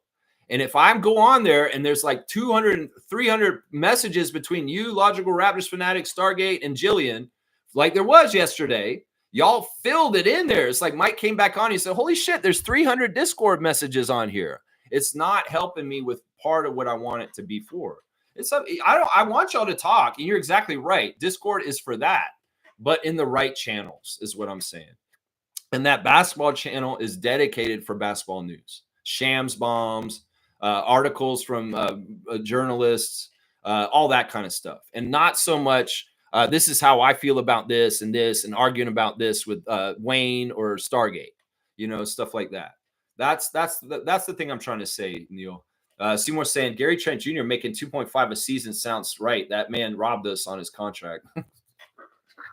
Well, it's just the NBA changed. His last good contract was with the Raptors, and the man now makes $2.5 million a year. It's just crazy, man. You think he's totally overpaid? No, I don't agree with that. In the old NBA, this guy would be making $15 million, and rightfully so. But this isn't the old NBA. They cut out the middle class, and it's just how it is. It's just how it is. You think he's overpaid? No, that's not right. Cool Cat saying our human psychology baffles me. Collectively, humans supporting billionaires rather than supporting other non-billionaires to become billionaires. Realize billionaires don't act emotionally, always money. Yeah, no, I totally agree with you. And, they sell this pipe dream. Oh, you can become them, and that's why you shouldn't attack them. It brainwashes people. Seriously. But this is not what's going on with me. Trust me. This is not what's going on with me, but maybe with some of the people that have watched our channel in the past. Fiercely saying my comment had autocorrected. Sorry about that. I said I have a feeling Masai has a hand in Sandro's signing. Yeah, I got what you meant. And it's all good. I figured it out. It's tough, between Trevor reading his comments in and typing in with autocorrect, there can be all kinds of funny changes to things that people type. I'll try and just make light of them and have fun with them. But yeah, it's tough because with my autism, I am going to read them straight up as they are. And I'm trying to have way more patience about people writing comments than I did when I first started. I was such a jerk when I used to be a real jerk, especially to Mike, because Mike would write crazy comments that didn't make no sense. Logical Raptors fanatic. And I'm like, what are you trying to say, Mike? I'm confused. I just get frustrated, but that was really part of my Asperger's more than, Mike's problem. It was more of that. Let's see. Cool Cat saying Gary must have major regret. He turned down the Raptors contract at $19 million. Now he's been forced to accept ultra low contract at 2.5. Not good business sense, if you ask me. He should fire his agent. It's not totally his fault. I'm going to say this once again. Gary Trent is a victim of timing, and it's just the changes in the CBA. In some ways, they couldn't have forecasted this because the changes in the CBA and everything happened really quickly. And he just happens to be in a category of player that really got the shaft on this. That's what it is. And he's not the only one. There's a lot of players at this level. Chris is one of them too, guys. Watch. The money that Chris signs for when he eventually signs is going to be like, wow, that's what he's getting paid. And I thought this, well, why didn't the Raptors just pay him that? Well, because we wanted Sandro. And Sandro is giving us different things in some ways than what Chris would give us. So James is saying Trent at 2.5 is a steal. Dude had multiple 30-point games in the playoffs. Yeah, it's a steal. The only thing is he's a streak shooter. And, sometimes he's going to not show up, and that's part of it. But, yeah, it's a weird situation. It's absolutely a weird situation. I feel bad for Gary Trent Jr., but he's still going to make way more money than Gary Trent Sr. did. in his NBA career. He's going to make way more. And we're talking about somebody who's making 2.5 million. Seriously, that's a lot of money in itself. Seymour's got eye candy love. I like that. Fiercely saying, hi, Seymour. I believe Trent Jr.'s pay is higher than 2.5. Not sure how much, but less than 10. No, he's getting paid 2.5 this year. 2.5. That's what he signed with to stay with the Bucks just in the last 2 days. That's right. Seymour saying, I'm just saying, yes, that's a good contract value for the Bucks. We paid him like 18 million a season. Oh, that's what you meant. Okay. I thought you meant like, oh, he's not worth the 2.5. I'm like, what? That's a steal. That's crazy money for Gary Trent Jr. That's crazy money. Yeah. Stargate saying Blackhawk Discord is his platform. He has the right to run it the way he sees fit. For us to tell what restrictions he should or not should in his own platform is kind of entitled, don't you think? No, I seriously, I don't want to be like a domineering person. I know I am in my personality to an extent already, and I hold it back, honestly. There's parts of me that are absolutely obsessive compulsive and would absolutely be even more of a dictator. And I don't want to be like that guy. So no, I'm always open for commentary, and what Blackhawk's saying is valid. But I appreciate you standing up for me in this way. Also, Stargate, I want to be in the middle. How about that? I want to just save that one channel for a clear channel of news. And I've made that, try to make that very clear. The basketball news channel should be just basketball news and maybe not opinion and speculation. And there are other channels for you guys to go on there. And it's just go to the right channel is what I'm saying. And I know sometimes things get spawned from the basketball news channel because of a news article gets posted. And then all of a sudden we go into an opinion kind of spiral on the basketball channel and people going back and forth. But the problem I had with yesterday was there was a lot of nonsense in the basketball channel that was not like valuable. It was just you guys going back and forth. And some of it was really kind of like not necessary. Let's just put it that way. And I think some of the confused stuff was not necessary. That's part of it right there. Let's see. Bryce is saying the Pacers actually offered Miles a $60 million 3-year deal. He wanted $25 million a year. Pacers were trying to avoid luxury tax. Yeah, that sounds all about right. The numbers.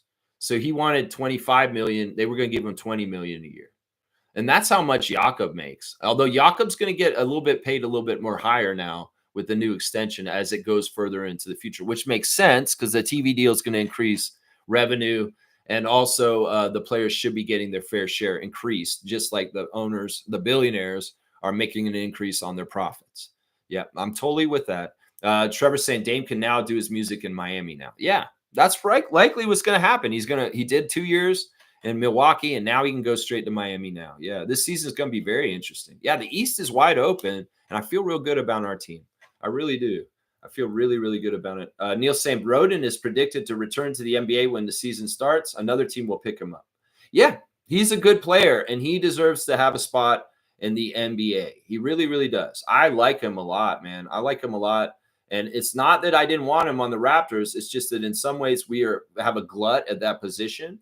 And if we're going to pick somebody to leave, he's one of the ones I'm happier with leaving than I would much rather him leave than AJ.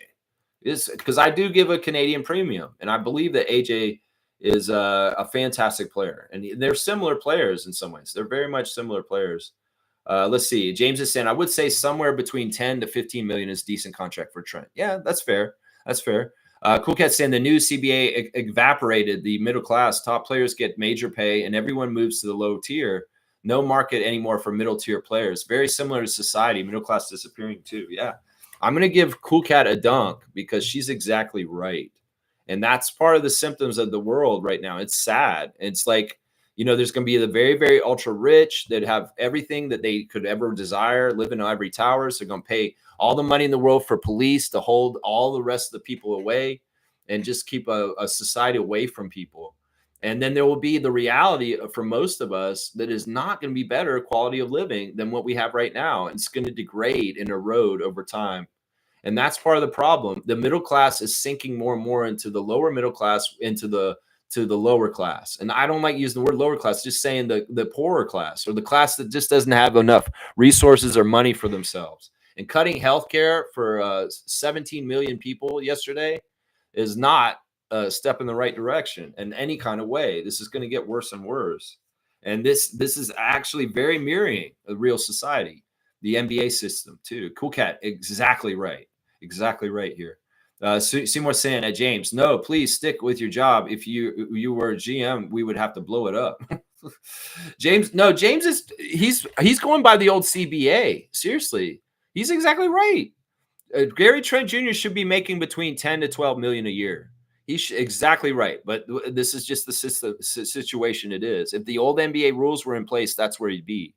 But the CBA was really poorly put together by CJ McCollum. He sold out a lot of really good players that are like Gary and Chris, and they're not going to make as much money because of that. And then the really rich are making these extraordinary, crazy $100 million a year contracts, and stuff like that. It's crazy. Let's see, 5 million tops for Gary. Well, I mean, okay, if you want to really argue this and stand on this hill today, Seymour, about Gary Trent Jr.'s value, that's fine. We'll let you have your opinion.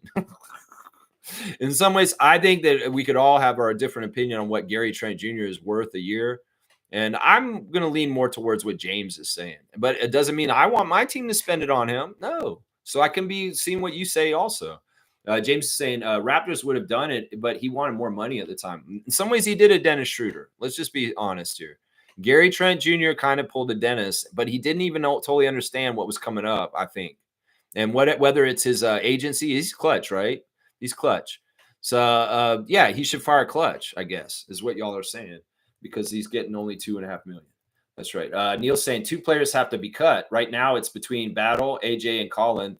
My money is on Battle surviving the cut. His shooting is in demand. His contract is cheaper. He's also partially guaranteed already. And those other 2 guys, I think Colin's in trouble at this point. Yeah, I think Colin will be a great summer league player, training camp player, but this man's not going to be on our team this year. And it's because Sandro. Sandro's got that spot now. In some ways, Colin Castleton, you shouldn't have been sleeping against the wall when we were singing the national anthem this weekend. Is now they got got Sandro Mama. And yeah, I think that for sure Colin Castleton will not be on our team this year. It remains to be seen what happens with AJ and Battle. It could very well be you could keep both of them because Battle will get the regular roster spot and AJ gets Jarrett Roden's 2-way. That's what happens. Blackhawk saying Elijah needs to sign his contract. Yeah, I don't know why they didn't show him sign his contract yesterday like Chucky and Colin. I don't know why. In some ways, it may very well be that they need to do some things with him still. He's a 2nd-round pick, and in some ways, he's not totally destined to be an NBA player, guys. He may be very much a G League player for most of his career, and he may get very sparring chances in the NBA. Let's just put it that way. But I want Elijah to play very, very, very well and completely bust what I just said. I'm not saying this to be a hater, Elijah Martin. I'm just trying to look at this realistically on the outside looking in. And I want you to prove me wrong. I'll say that right now. Any young Raptor who comes to my team and I say, I don't know if you're going to do this or this. If you don't like what I'm saying, go ahead and prove me wrong. I'd love for you to do it. So, yeah, Martin, go the way of Van Vliet. Because I said the same thing about him when he came in the team. And I was totally wrong about Freddie. So you could do the Van Vliet, but you got to do it on a big level there, Elijah. That's right. Fiercey saying, Lex, maybe something happened in the back of the scenes in respect to Turner's relationship with the Pacers organization. Because you're right, all these years, and now he's leaving without pursuing his dream of winning with the Pacers. It's the money. It's the money. It's $5 million more a year. And over those years, that ends up being like $20 million more in some ways, over 4 years. So it's the money, Fiercey. It's absolutely the money. The loyalty is there. In fact, he was hoping the loyalty would be shown by the Pacers ownership to keep him there. And it's not anybody's fault other than like it's a situation in some ways. The situation is Halliburton got hurt. The Pacers are not poised to be competing in the same way next year. The ownership understands this, so they're cheaping out. And a byproduct fall out of this. And it's crazy because they don't have the hindsight to think, well, but this is Miles. He's been here for a decade. They don't even think about that. They only think about this. And well, they get what they get. And Miles Turner's a buck now. And that's just how it is. That's just how it is. It's just the situation. It's just the situation. Cool Cat saying another perspective. Pacers reached to Game 7 of the finals, and Miles Turner underperformed for the entire OKC series. No big money when you underperform. A year to experiment until Tyrese returns. This is a fair point. And this was part of the point that Jill was making, which kind of annoyed me but it is true. he did not show up in that game 7 just as much as Obi Toppin and a couple other people. Miles Turner did not step up major in there. And you're right. In some ways, he did underperform, but he also had certain moments where he was absolutely essential and he did major important things for them. Maybe he wasn't playing at a high level with his bioenergy at the time later in the playoffs, but during the season, some parts of the playoffs, he was huge and key. And he did have some big games at times for them last year. But you're right. This argument could be made that he wasn't consistent enough to continue at that level of money. And yeah, I mean, I can get behind this. You made the argument much more clearly in your one statement there than like 30 statements that Jill tried to make yesterday in this. You made it way more clearly in just a couple of sentences right here. Cool Cat saying, unfortunately, Boucher didn't understand the NBA market CBA. Retrospect, he should have asked for a trade before the contracts devalue. Yeah, once again, hindsight's 2020. In some ways, things change. And well, you want to be prepared and be able to understand the future and what's going to happen. And maybe more people should be projecting in the future and trying to be smart because there's really crazy shit coming our way right now. But, it is what it is. In some ways, once again, I know I'm totally with you. Once again, I hate the owners. The owners I'm not their ally. I'm not for them. I'm not for the billionaire class.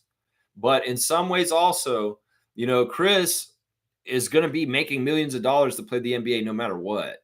And it's like, I get it. He's going to be fine either way. It may not be like 12 million this year that he's going to make. He may make 3 million or 5 million. I don't know. But either way, he's still making millions of dollars. And it's a lot better and easier than the way a lot of other people are having to live their lives in ordinary world and stuff like that. So I don't get too upset for players to a degree because they're all getting paid very handsomely either way. It's just not they're getting exactly huge amounts. And in some ways, yeah, I don't know. I don't like this. Like you're saying, Chris should have demanded a trade. That's not his look in some ways. He should have demanded a trade. I don't know about that. Trucker Kaz is saying, good morning, Lex from Raptor Free Crew. I'm excited we got Mamu. Finally got a decent stretch big and a good backup center. This is good. This is a good combo. And hopefully both of them stay as healthy as possible this whole entire year. That's right. That's what we want. Good to see you, Trucker Kaz. Shaq Lindsay's here. Turner was upset that Pascal got a max deal and they only offered him 20 to 25 million a year. Turner did them a favor on his last contract. He signed by lump summing his contract in 1 year. Interesting. That's more background on things. Of course, I'm not Pacers freak, so I don't know the whole history of Miles Turner's contracts with the Indiana Pacers. Some of this checks from what I'm hearing. I don't know. Miles is jealous of Pascal making more money than him. Well, he should make more money than you, Miles. He's a better player. He should. Fiercely saying Blackhawk numero uno fanatico. That's what it is right now. Yeah, Blackhawk number 1, 125 points now. I don't even know why he's gaining points. Kareem has 125. Cool Cat has 125. She's in third. Seymour has 75. So I don't know how you guys are getting points. What are you all doing? I have no idea what the system is. This is so weird, man. Let's see.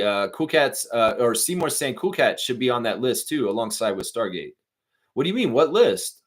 What list of what? I don't know which list. What are you talking about? Cool Cat saying, I see Jakob play 20 to 25 minutes and Mamu filling in the gap. That's a good backup structure.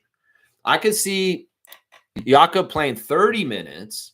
Maybe Mamu's playing 10 minutes or 15 minutes. Let's say 15. And then there being like a weird 3 minutes where Scotty's the small ball center. Something like that. Yeah, I could see it kind of going like that. Or maybe it's something like Shamshay or Mobo are getting in and playing center for like 5 minutes a game too. I think it's going to go down like that. It may be 25 to 30 minutes for Yak, and then it'll be like 10 to 15 minutes for Mamu, and then it'll be like the leftovers for a small ball Scott or Jonathan or Shamshay. That's what I think is going to happen there. That's it right there. I can see it. Let's see if how exactly right I am. You say 20 to 25. I say 25 to 30 for Yak. 25 to 30. And that may depend on foul trouble too, of course, on game-to-game basis. Neil saying Chris can't come back because he's a 20 million cap hit to the Raptors. Hopefully he can get an MLE elsewhere. Yeah, I don't know how it works. Like, could we just get him on the MLE now? No, the problem is it's not even about the money at this point, Neil. It's about the roster spots. And we're pretty full up. We're pretty full up. The seats in the van to go to on the field trip are full. There's not as many seats there. So it's not even about the money at this point. It's more about how many actual roster spots we have. And adding Sandro out of the blue yesterday really kind of messed that all up for Chris, honestly. Shaq Lindsay saying the Pacers did turn it wrong and he turned his back on them. Yeah, I mean, I won't disagree with you guys' takes on this. The billionaire owners are idiots. And yeah, I can totally get on this. I can get on this with you guys. Neil saying, I probably got the crown for clicking the likes all the time. Okay, I don't know what it is, man, but you got that crown, man, and I appreciate it. I don't know if it's partly because you guys are subscribers. I don't know. There could be a lot of different reasons. Thank you, Shaq Lindsay, for being a subscriber to my channel, by the way. I see you in green there. I see you in green. Seymour saying, I think I was expecting more from free agency, but I'm jumping on y'all's wave. Excited to see what damage we can do this season. Let's get it. Yeah, I wasn't expecting anything in free agency. Like I said yesterday, Raptors fans, shut up. We're not doing anything. And then all of a sudden, Bobby's like, Raptors freak, I'm going to make you look bad. I'm going to make you look like you don't know what you're talking about. I'm going to go ahead and get a free agent. And so they did. They went and got Sandro. And I'm overjoyed about it. I love being wrong when it's something good like this. Oh, I love being wrong when it's something good like this. I'm not always right. I'm very wrong all the time. But I'm also very right all the time, too. And this one is one where I was very, very wrong yesterday. And thank God, in some ways, I'm very happy they did something like this. Now, if there's Raptors fans out there, they're kind of like, this isn't good enough. This isn't enough. All these other teams are doing so much, and we're not doing enough. Well, shut up. Because honestly, I didn't even think we're going to do this. And this is great. This is fantastic. This is absolutely fantastic. It's really, really good. Shaq Lindsay saying, Elijah is the most underrated signing in the second round. Elijah plays a lot like D Wade. Our team got a lot better defensively. A lot better defensively. Colin Murray-Boyles may be the best defensive player in this draft. They're saying Cooper Flagg is, but he's overhyped. So I would say maybe Murray-Boyles may actually be the best defensive player in this draft. Elijah Martin, a total bulldog, one of the strongest guys. They described Elijah Martin as pound for pound, maybe the best player in this draft. Like we're talking about how size is it. He's 6'1", and he's not a big guy, but he's got so much muscle. And he's such an insanely crazy athlete. You got to think about that. You got a guy, all right, he's built like Oshai. Yeah, Oshai. The reason why Oshai is so cool is because Oshai is like right in the middle of strength and speed. In some ways, like he is an extremely strong guy for how fast he is. And he's an amazing athlete. Like Abaji is one of the best athletes in the NBA, guys. Seriously, on the down low. He has such great athleticism. Well, Martin's like him, except smaller.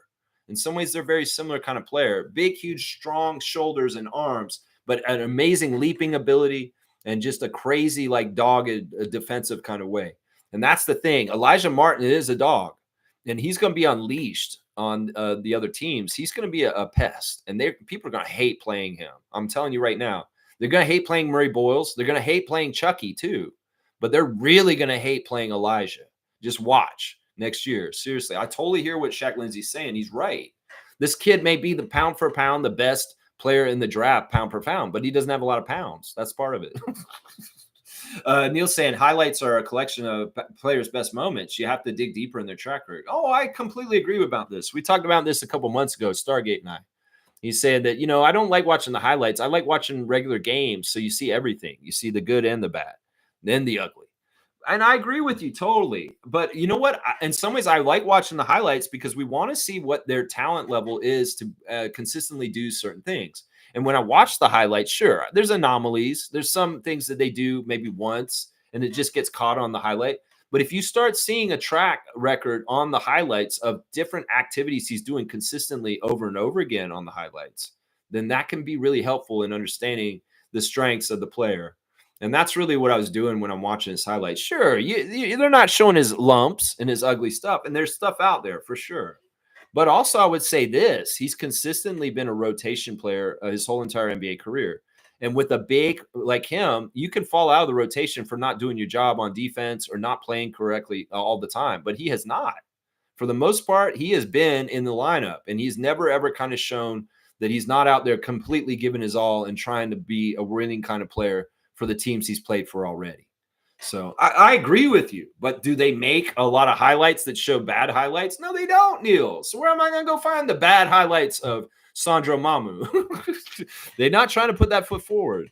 So I could go watch a Spurs game, a whole entire Spurs game with him playing it. But why? That'd be a waste of time. And I would see all kinds of other plays. And sure, I'd probably see some of his mistakes then. I'd much rather see the good stuff and understand what he does really well that could help us. And then when he comes to the team, well, we'll see the ugly stuff as it comes and we'll talk about it then. How about that? But Bobby says, I see him as one of the most capable low tier payment centers in this league right now. As far as like he's an all around kind of talent that gives you all kinds of different things in different areas all at once. And he's honestly like a real competitor. He's not out there wasting time. He's not out there lollygagging. He's getting after it when he hits the court. And that's something I like about him a lot. In fact, it's weird because he's a center and he kind of has a Vinny Microwave Johnson kind of thing where they expect him to come in and start scoring as soon as he comes off the bench. It's a little bit like Chris Boucher in that way.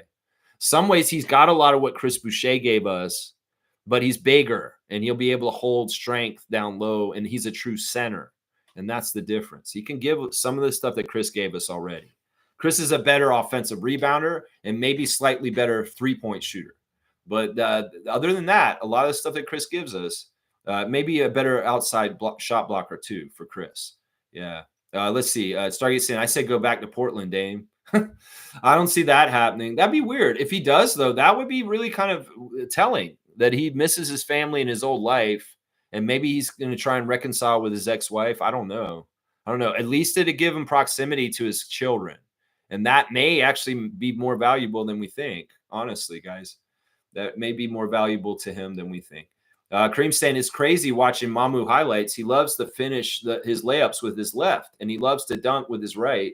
He's left-handed, but kind of plays ambidextrous. His tattoos are storytelling. He's a lefty. He's predominantly a lefty. So he's ambidextrous for sure, but he shoots with his left. But yeah, he has to be able to dunk with his right also. Think about that. Stargate saying, I'm not sold on the Mamu signing, but we'll see if he works in Darko's system. That will be the key. Well, the thing I like about him is he's unselfish. He's a team player. And the thing is, on offense, in the passing system of Darko, he will fit because he's got a high IQ and he's a guy who can read plays ahead of time. Like if you watch his highlights, he's always reading the play like seconds before things happen. So he's very good at being in the right place at the right time. And part of that being able to predict is also predicting where your players on your team are going to be going and getting the ball to them. So there's been a lot of plays on his highlights that show him showing ahead of time, seeing where a teammate might be and getting the ball to them in the right place. That's timing, that's passing, that's playmaking. That's a basketball IQ that sees the play developing and knowing the winning play to make the right play. So he has that aspect. And that is very, very good for what Darko does with his offensive system. So don't worry about this, man. It's going to be very, very interesting to see. His telegraph is very good. He's a very good telegrapher. Let's just put it that way. You know that's important, Stargate. I know you know old school, old basketball head like you knows telegraphing plays like Bird and Magic and the greats is very good. It's more common in the league than it used to be. There weren't that many players that could telegraph plays ahead like Magic and Larry, and that's why they were so special. But it's a way more common trait around the league in certain ways. And Mamu's got it on some level, which is good. James is saying a lot of playoff teams can use Boucher's hustle big who shoots the three. Yeah, in some ways I want it to get resolved for him just so he understands what he's going into next. I understand that the writing's on the wall and it won't probably be with us and it's sad. But I'm not, and I want good things for Chris. I love Chris Boucher. I want good things for Chris. And he's very valuable to other teams. He could go somewhere else and be very good for a team, for sure. Kareem saying, thank you, Coach Pop. Your legend continues. Got another student of the game. You know, Sandro didn't really have much time with Coach Pop, but he did. He did in his first year more than last year, obviously, because Coach Pop just had to leave at a certain point. But yeah, I don't know. Sandro, it's not necessarily Coach Pop that's the biggest influence, because a lot of what Sandro learned and he had already was in Milwaukee. He's progressed because of experience, but in some ways his game hasn't changed a whole lot. He's just as good a player like in Milwaukee as he was on San Antonio in some ways. It's a weird thing. Shaq Lindsay saying Bobby said he wanted versatile bigs that can not only replace Jakob when he goes to the bench, but can also play off of him. That's a very interesting idea. Shaq Lindsay put it in my head about Jakob and Sandro on the court at the same time. If we're playing a team like Cleveland with Allen and Mobley, this may be a very smart decision. Now, what happens when you do that? And I'm giving Shaq Lindsay a dunk for a very, very cool comment and making me think about this. Is that Jakob obviously stays the center, but Sandro goes to power forward. And in some ways, it's a very big lineup, and it's very, very interesting. The mobility of both of them allows for this. They're not lumbering centers. That's a great thing. Both of them get up and down the court really fast. Some things with centers is one of the biggest problems is they just don't get up and down the court very well, like that big dummy Joel Embiid. And well, Sandro and Jakob sprint. And we've seen Jakob Pertl run up and down the court for a man his size, like last year, very, very determined and getting up the court fast. Sandro is that same kind of guy. He has that kind of momentum and running that he will not be slowing us down. In fact, he might be running on the wings, ready to throw down alley-oops in all kinds of ways too. So it's going to be awesome. And it's a great 1-2 punch at center for the Raptors this year. It really is. Stargate saying, I wonder if Chev is going to make a video on Sandro's signing. Laugh out loud. I don't know. I wish Chev the best. I just wish he'd get his head out of his ass on Scotty Barnes. That's all I got to say on that. Yeah, Milbester is here. Nick Streak, what's up? You got Yabusele on your team. The great French player is coming to New York, baby. Let's see what's up. Milbester saying, good morning, Lex. Who is this Sandro guy? You played him. Come on now. Pay attention. Raptors sign. Thoughts on that? I'm just glad we upgraded our bench with Jordan Clarkson, who was on the trade rumors with us last season. Good off the bench. You know, Jordan Clarkson's a cool player. Like, he's a very quality scorer, but I don't think he's a very good basketball player overall. Like, it's weird. He's kind of like one of these scorer guys that kind of is like, he's exciting to watch and he makes big shots, but there's something weird about him and winning. There's something that's not exactly right. Not exactly right. I don't know. I want to respect Jordan Clarkson. I know that he's a prized player for the Filipino team, and I don't want to piss anybody off. But also at the same time, Jordan Clarkson is one of these kind of players that's kind of like, I don't know who I should call him, be like, maybe Bradley Beal is the kind of player, and then you can understand what I'm talking about. I don't know. He's a very aggressive player. He's dangerous. He's been in the league a long time, but I would temper your expectations on what he's going to add to the Knicks and whether he's going to make y'all better. I don't totally understand the signing, honestly, for you guys. I really don't. And some of the guys leaving and the guys coming in, I don't know if that's an upgrade for you guys. I'm just going to say that. I'm not sure. I would say Yabusele is a better signing for you guys than Clarkson in some ways. I don't know. Mamu, I've been talking about him. Hopefully you've been getting the answers on him from us talking about him already. Trevor's saying Kendrick wants off on Bill Simmons for taking about the Raptors. Okay, all right. There's a feud between Bill Simmons and Kendrick Perkins because Kendrick said he thinks the Raptors are a top 6 team in the East next year and going to be in the playoffs. And, well, Bill Simmons does not see that. Celtics fan and hater. And, well, honestly, I'd be more worried about your team than the Raptors next year, Bill, honestly. Without Tatum and now losing a lot of key players, including Holiday and Porzingis, y'all are going to be very much not that good next year. And, honestly, I'm going to say this right now. And if I was Kendrick Perkins, I would do this deal right now. Turn around and tell Bill Simmons, I will take the Raptors finishing better than the Celtics next year in the standings. Better than them record-wise. Yeah, seriously. They're already talking about trading Jaylen Brown right now, too. So how far will this change in the Celtics go? And it's the new CBA, the new tax structure that's destroyed a Celtics championship team within 2 years of it, which is fantastic. I love it. But I would do that, Perk. Yeah, put your money where the mouth is and go ahead and take us. Ride with us this season against the Celtics and tell Bill Simmons straight up, I'll take the Raptors to finish higher than the Celtics in the standings. And people would say, you're crazy, Lex. You think that could happen this year? Yeah, you're right. I do think that could happen. In fact, I'll make that prediction right now.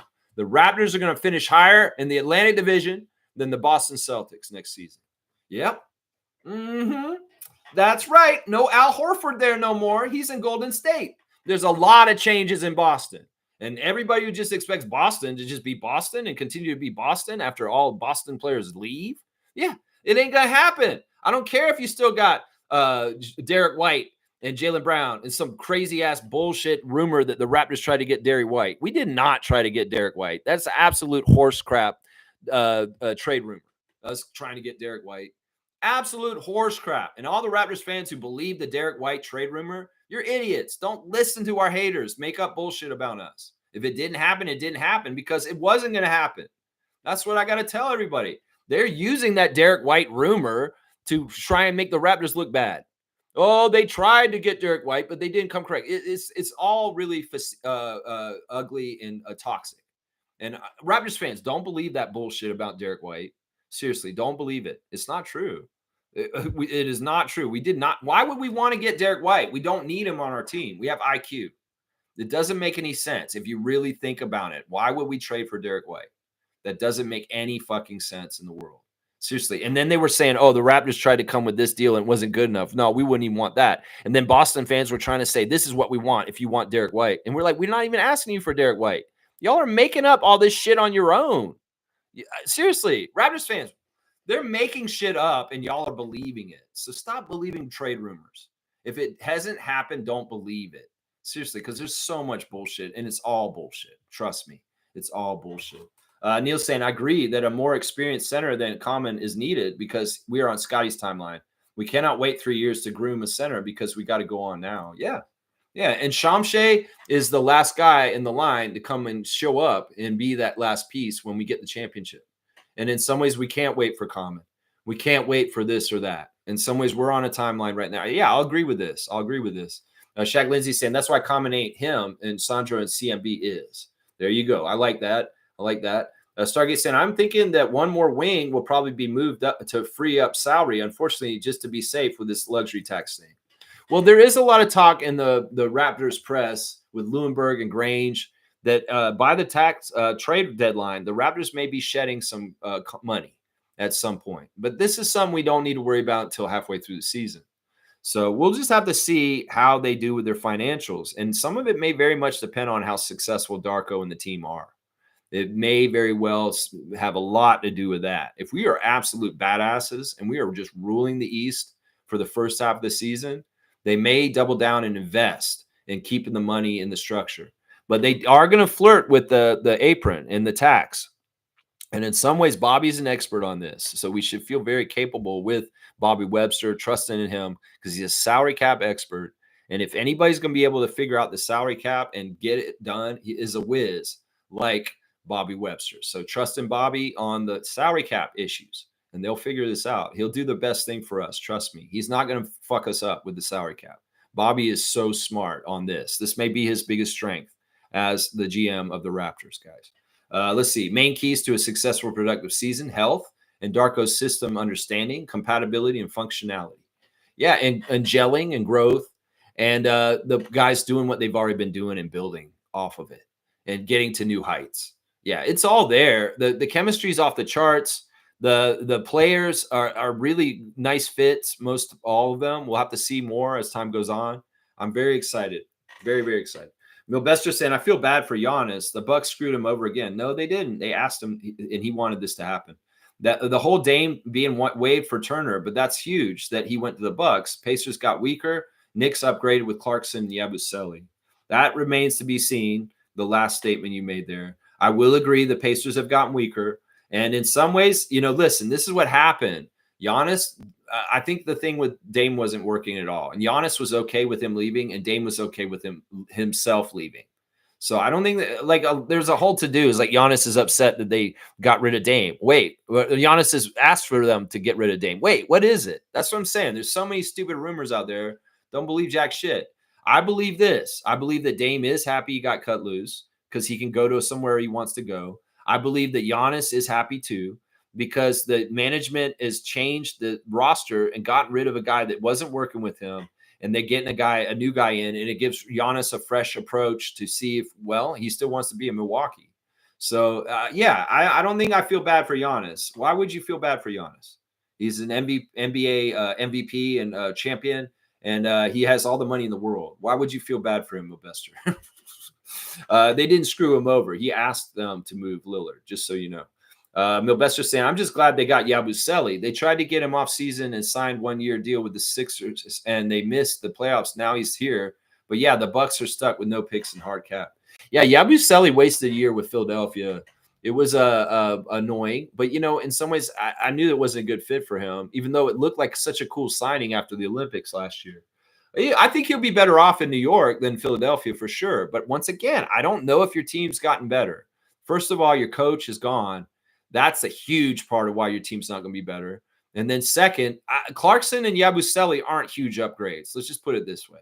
They're not huge upgrades. And in some ways, y'all might have lost more in this offseason than you gained. And you may not even realize it on the down low. And it's your coach. It's your coach. You guys really made a bad mistake, just like we did when we fired Masai.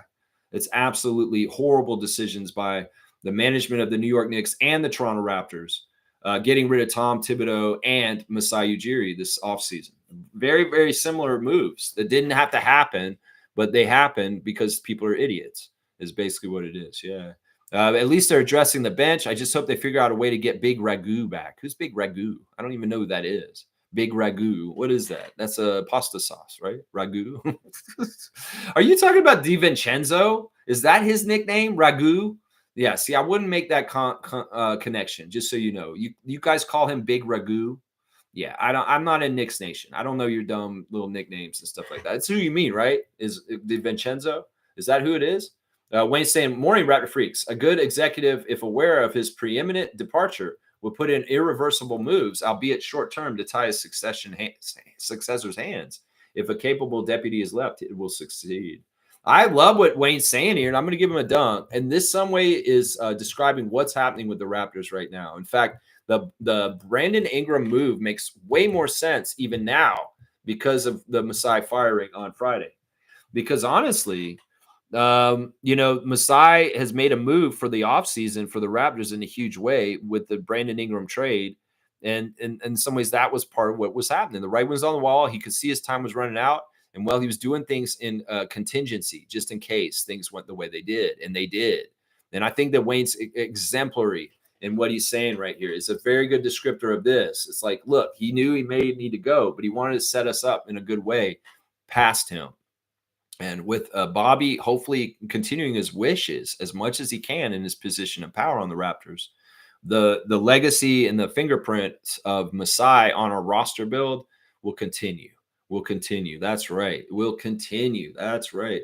Neil's saying, if you want the crown, you have to chat more than me. Woof, woof. There you go. This guy, Neil's all about being the top fan. I love it. This makes sense because I'm going to say this right now. Neil has perfect attendance for Raptor Freak hangouts in the last 2 years. Like every single thing we've done, Neil has shown up and his face has been there. And I love him for it. Whether it's going to the 905 game, whether it's Monique's birthday parties. Yeah. Neil has been in the house, and I appreciate Blackhawk for that. So number one fan, that makes sense. This man's a big Raptor freak, and he's been at our events, and I love that, man. I love that. Keep coming. Seriously, we're going to do a birthday party at the end of August, early September. That'll probably be our next hangout, guys. I'll get the details ironed out with King from To The Point. We'll figure it out. Milbester's saying that's how it was in the 90s, Lex. You had to bust your ass off to get to the finals. No cruise sailing like it is today. I like the NBA making it more competitive, makes it interesting. Yeah, that's why it felt more like the 90s this year. That's why these playoffs were tough. And like if you're soft, you ain't going to get there. You got to be a hard ass, and you got to know what it takes to win. And you got to be willing to sacrifice your body and do the things as teammates, sacrifice things for your team to win. That's the way the NBA always was. When we got in a cushy ass LeBron James era, where everybody coasted on talent and superstar bullshit and nobody was actually trying, and the All-Star game got worse and worse. Well, the better NBA is the one that we have that is in the 90s and the one that these playoffs were like this year. And that's why I love it, Milbester. That's right, to the best team that wins. The best team is not the team with the highest salary. The best team is the team that busts their ass, plays the best together as a team, and they deserve that Simon Cup right there. That's right. I'm calling it Simon now. We call it Simon because Simon should have been the commissioner of the NBA instead of Larry O'Brien. That's right. That's right. Let's see. Kareem saying Canada needs to annex themselves. Fuck America. We are our own country. We don't need to do that. We don't need any of that. That's right. Let's see. Kareem saying, I'm excited to see the Summer League Raptors. Who do you think that's on our roster now will be on the Summer League team? Well, there's been a couple of let me go to Facebook, and Monique is really awesome. Monique is always staying on up on tap on this. So let's see what is going on. Dennis is on. Okay, yeah. See, this is another reason why I'm like, I wish you guys wouldn't fill this up so much because now I have to go and scan through everything, but it's okay. This is on Monique's side of things. Monique is in charge of our Facebook guys. So she rules it. If she says something, it's how it is over there, just so y'all know. Because she's running the group for me now that I'm gone. All right, here we go. No, not that one. We had the roster on here. She posted it. I just have to find it. They got the roster mostly listed. Damn it, I want to see it. I need to go ahead and get my own spreadsheet made up soon. There's just so much stuff that's happening. There's so many things posted. It's just really hard to find everything on here. Maybe I'm not even going to try and find it on the Discord. You guys went crazy in there. Yeah, I still can't see it. There's so many posts in here. So many posts. You guys posted so much, and it's good because it's like everybody's sharing stuff and talking about. But Monique had the roster, and I'm seeing how far it is in. It's so crazy. So Jonas got traded to the Nuggets yesterday, guys. It's really weird. Jonas Valanciunas got traded to the Nuggets, so he's going to be teammates with Joker. But as I said before, he could still walk away from the NBA and go back to Europe if he wants to. That's what's going on. All right, I don't know if I'm going to be able to find this roster for Summer League yet, because in some ways this is there's so much in here, man. There's so much in here. I can't find it. This is futile. There's so much in here. I can't find that one post Monique had with the list of who's on our Summer League so far. Anyway, I'll find it and I'll get it together. Maybe we'll do something with it tomorrow for the think tank and something like that. But I would say I'm excited to see Colin Murray Boyle because honestly, we got to see him and see what he's all about. Elijah will be fun too. We've got guys like Grady maybe coming back again. I don't know if Grady's actually going to be at Summer League this year. All the rookies from last year should be back. Jacoby, Ulrich, Jameson, Jonathan, Jamal, Colin Castleton, AJ Lawson. He'll be in Summer League probably, even though he's like a 4 or 5 year vet at this point. We'll just have to see. We'll just have to see who's there.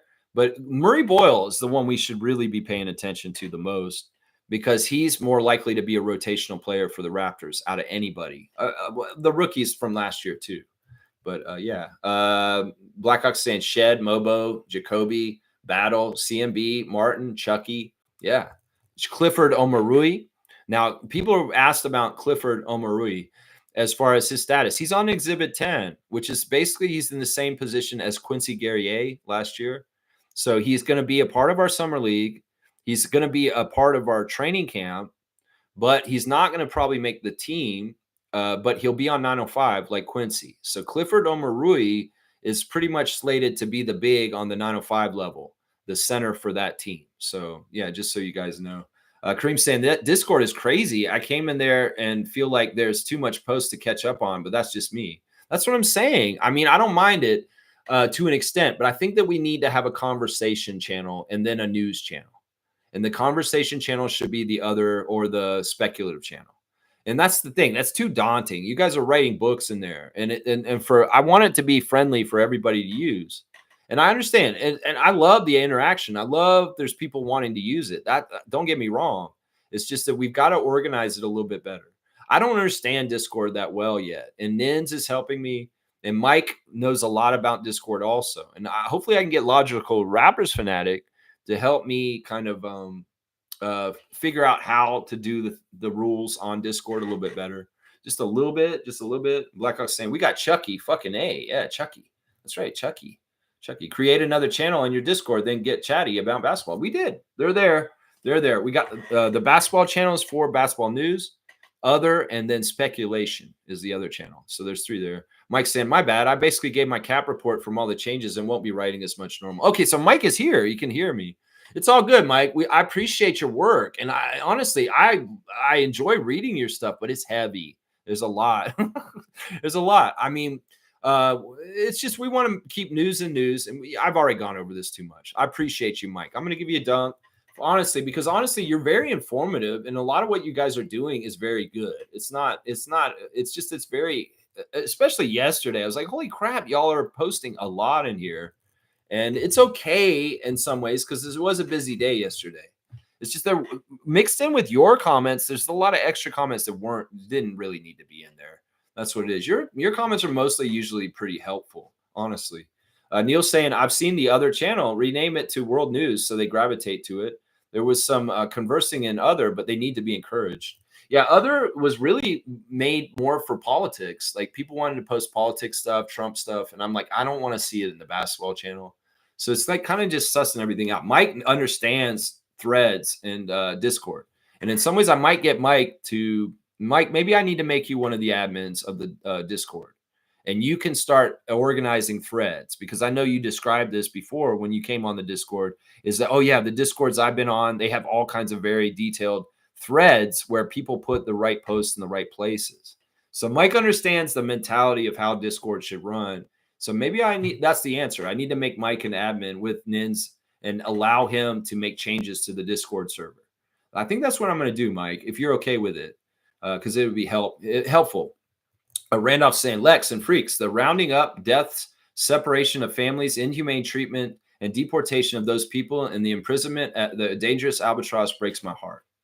Yeah, it's awful. In some ways, if you're an empathetic, sensitive person, you can feel the cruelty in this world right now. And it hurts your heart. It really does. In some ways, we have to pray to God and we have to keep faith that in the end, good will win and that God and Christ-like behavior will win over evil, satanic behavior that's happening with the White House and Donald Trump and the policies that he's trying to make for billionaire class. And, it's sad. It's sad. And sometimes things have to get really ugly and bad to get better. And see, this is the thing. People get radicalized when they suffer. They radicalize when they see people that they love die unnecessarily because healthcare was taken from them. And well, the movement, in some ways, you want to avoid the suffering and the losses, but sometimes bad things have to happen for people to rise up and take the power back in a positive way. And sadly, it's looking like it's going to have to get like this. I mean, we're going to have to correct things. A lot of things that we do in society are not going to be flying if we're going to win this. And some of it is corporate mentality and the way capitalism is. We're going to have to totally redefine how we look at community and earning money and how fair everything should be, because it's been greed at the top and they've completely thrown the rule book out the window and it's not fair anymore. And in some ways, there should be no taxation without representation. And there's no representation in either country anymore. We aren't represented here in Canada either. The corporations are represented by the government. And in some ways, without being represented, we should all stop paying taxes. We should all opt out of the system. We should make them feel it where they feel it the most. And that's in the money, in the pocketbooks. Find ways to be more self-sufficient. Grow your own food. Get more community organized. Talk to your neighbors, talk to other people. You could have trades and skills and things that you produce that you could trade amongst each other, cutting out the big, huge corporate bullshit that's trying to make us more dependent on them at every corner. Every little bit of change behavior that each individual makes adds up and more. And the less we need the corporations, the billionaires, the more we can turn our backs on them, the more they will feel the pain. So if we don't participate less and less participate over time, they will feel it more and more. Trust me. So yeah, this is where it's going. And in some ways, it's like, it's going to be hard. It's going to be tough. There's going to be suffering. There's going to be sadness. There's going to be absolute wrong things happening. But people they may need the light, a fire under their asses with motivation from suffering. And I hate that it has to get to that point. But it's probably going to be that way for sure. Kenny saying, I like the new forward center we got. Yeah, I do too, Kenny. Original Raptor freak, Kenny. One of the top 5 original Raptor freaks. He was like one of the first people to start watching my channel. One of the very first, top 5. Cool Cat saying, I kept saying, why did NBA players vote for that type of CBA? But they're not ready. Did they not ready? I don't understand that. Did the money people not understand their risk of money loss by the new CBA? I think that what happened is very much, once again, that the certain echelon, the highest class in the NBA, were kind of running the players union.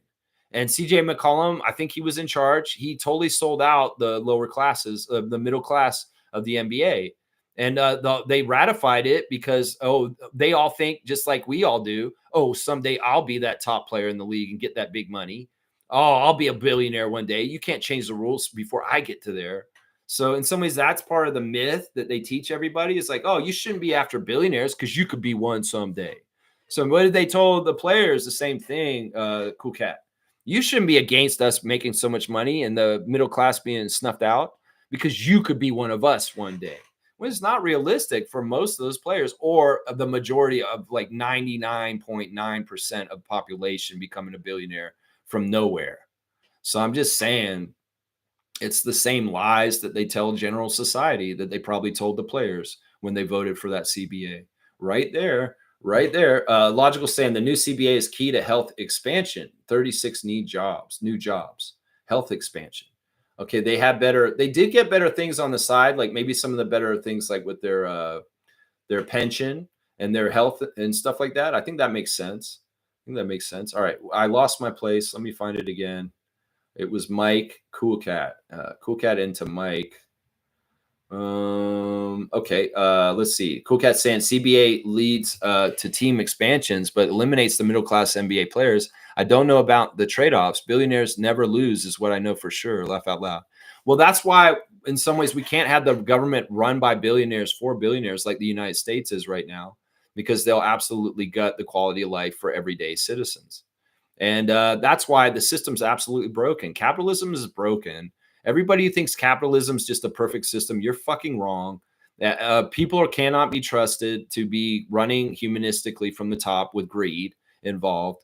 And the system's totally destroyed. And in some ways, we're running in the last legs of it. And we're going to see it all fall apart very soon. And it's going to be really, really crazy, honestly. It's going to be really, really crazy.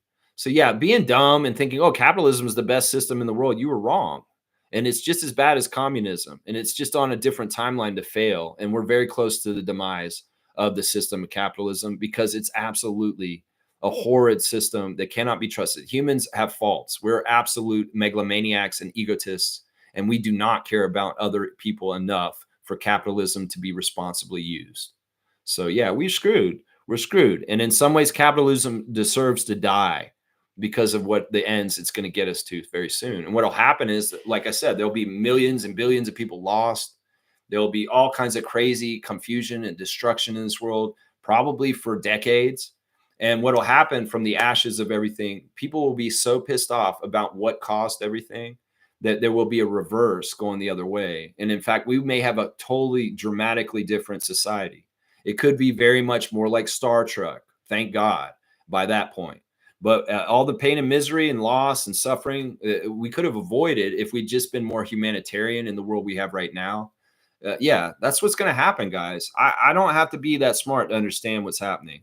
We can't stop this at this point.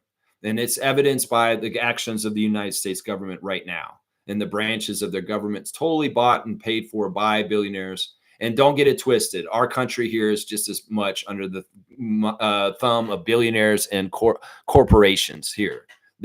Doug Ford is not governing for the people. He's governing for corporations and billionaires. And a lot of the, even Carney is the same thing. He's not for the people either. He's going to have a middle tax break, all this stuff. None of these people are actually real ones. And then you see a real politician that's for the people, like the guy who's running for mayor in New York. And you see the Democrats turning on him just as much as the Republicans, because it's about establishment and it's about billionaire class, keeping billionaires on top and making even more crazy amounts of money while other people all die and suffer. And well, if y'all can't see that the battle is a class war, well, and Zohan and what he's trying to do, we need to support people like him. That's what I'm saying right here. Bernie Sanders type of people that are not compromised by corporate interests.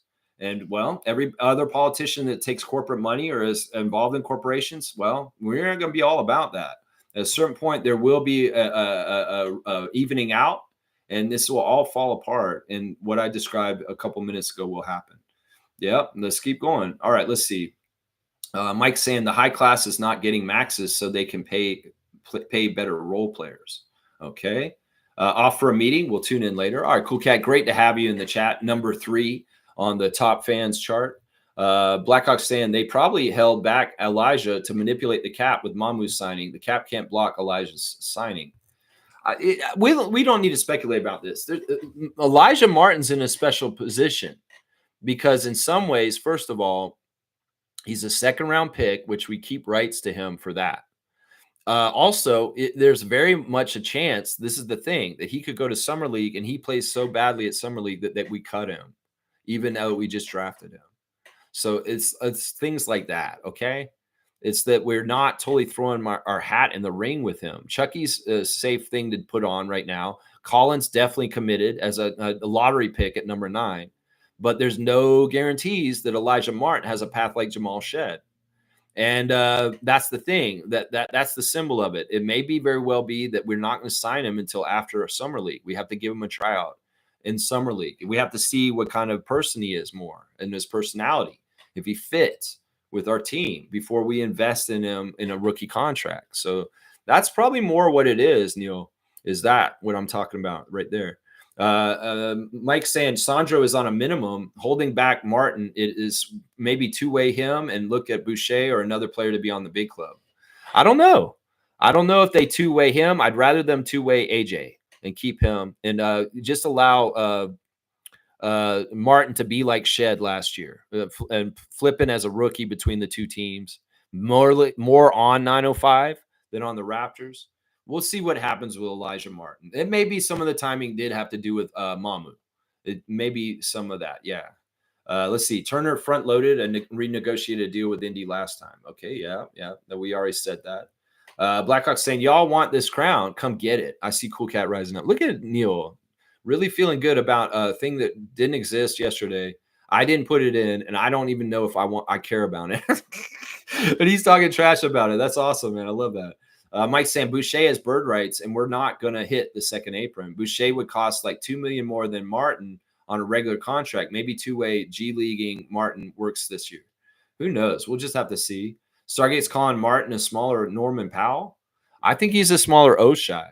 I think it's more Oshai. They're similar in what you're saying, but it's not that the thing about Martin is he's not really totally an offensively well-rounded player. He's not totally offensive rounded player. He's really an athlete.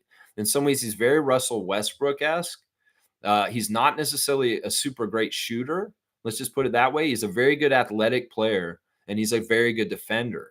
So he's better on the defensive end of the floor than the offensive end. In some ways, we shouldn't be looking to Elijah Martin to score a lot of points. Let's just put it that way. So that's why I would disagree with the Norman Powell comparison. Is more like Oshai in a way, but Oshai is showing more of his offense in the years last year. But think about Oshai before that, when he was just kind of really just like a strong dude who could run around fast. Let's see. Trevor's saying the rich going to get richer and the poor going to get poorer. Yeah. And it's going to squeeze more people that were in the middle down to the poor. It's not going to be upward mobility. There's going to be more and more downward mobility in general for people. There will be very supersonic upward mobility for people like Jeff Bezos and Mark Zuckerberg. And yeah, it's awful. It's absolutely awful. It's unconscionable. It's absolutely theft.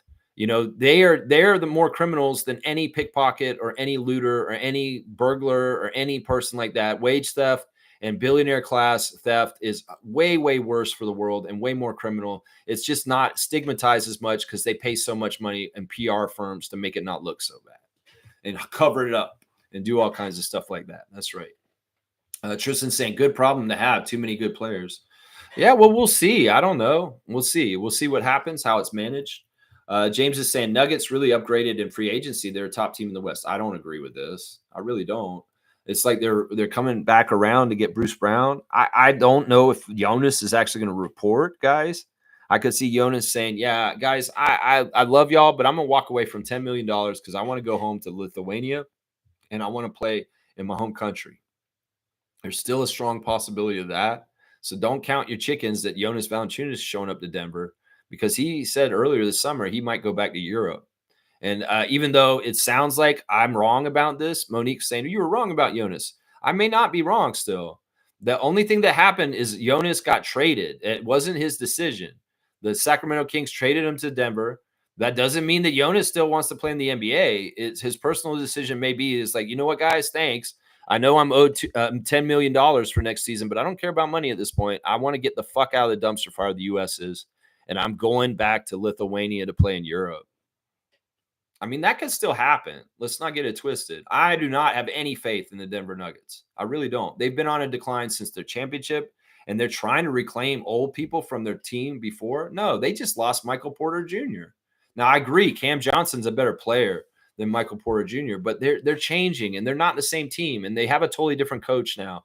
And I would not have any faith in the Denver Nuggets next year. I think that other teams around them have gotten way better, and that's the Spurs, the Rockets, the Clippers.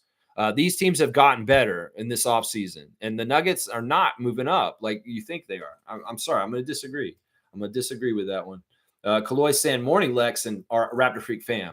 Been in and out of the doctors lately. I hate that. Fingers crossed for you for sure.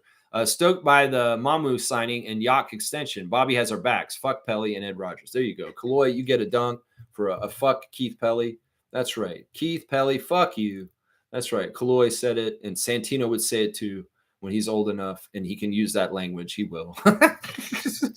He will use it too. He will know the story from his father later on in life. Yes, and there was this horrible man named Keith Pelly, and he fired the great Messiah. And, well, Kaloy's got 55 dunks now. Yeah, that'd be awesome, man. I want to hear Santino say, fuck Keith Pelly someday. Stargate saying, I think the appeal of Sandro is that he can play make. So Darko can run the same plays that they run with Yak through him, those half-court, top-of-the-key stats. Yeah, and like I said, he has a familiarity with RJ as teammates in high school. They're going to be reunited, and that'll make things a lot easier in the transition. And, Montverde is a bona fide carrying card for Scotty. Scotty has more respect for guys who went to the high school that he went to. So if you went to that high school, you got an in with Scott right away. Yeah, he's an okay passer. He's not a bad passer, and we'll just have to see how it all works. He won't be the same as Yak. Yak is on another level, but he won't be that much of a downgrade. Tristan saying we have Castleton, Yak, Ulrich, Clifford, and Mamu as potential centers. That looks good to me. Yeah, it's fleshed out a way better as of yesterday and just getting Sandro. Yeah, it's fleshed out way, way better. In fact, I think Castleton's disposable at this point, guys. I don't think Castleton's going to be on our team next year. Yeah, James is saying Clarkson is kind of like Trent. I think that, yeah, I mean, I think that Clarkson's more of a classic kind of scorer, like an Alex English, like a Rolando Blackman from the back years of the NBA. And the thing about Clarkson is he's so talented and he scores so much, but he's also kind of one of these guys that takes away from the rest of the team because he's so high volume usage. And in some ways, if he's not on, you're screwed. That's part of the problem. And some of the teams that he's been on recently, like Utah, he's had to be so dependent on to carry the team. But if he's not making his shot, it's like D'Angelo Russell. Let's just put it that way. That's a great comparison for Jordan Clarkson. D'Angelo Russell. Those guys are very similar players. Right there, right there. A little bit more higher level than Gary in some ways is what I'm saying. Jordan Clarkson and D'Angelo. A little bit higher level. Wayne saying not up to date with names being thrown around. Who is Mamu? I'm thinking Sandro, and you guys using his last name as well. Enlighten me, please. Yeah, Mamu is Sandro. Sandro, Mamu. All right, I want to say it right. I have to keep practicing it, especially if I'm going to be saying his name on this channel all the time. Sandro Mamukelashvili. Sandro Mamukelashvili. Mamu is the short form of his last name. So when we say Mamu or Sandro, it is the same person. Just so you know, Wayne. Let's see. Mamu is short for Mamu. All right, and I want the pronunciation. Mamukelashvili. Mamukelashvili. Yeah, just say it a bunch of times. Mamukelashvili. Mamukelashvili. Sandro Mamukelashvili. Sandro Mamukelashvili. There you go. There you go. Let's see. Mike saying Sandro Mamu was signed by the Raptors for $2.7 million per year for 2 years. Yeah, that's a great deal. Great deal. Sandro Mamukelashvili. Yeah, Matt Devlin gets a hoot in pronouncing his full name. He'll get it. He'll get it. You know he'll get it. He'll practice it just like me. He'll probably be at home saying it just like me in the mirror. Sandro Mamukelashvili. Sandro Mamukelashvili. Mamukelashvili for 3.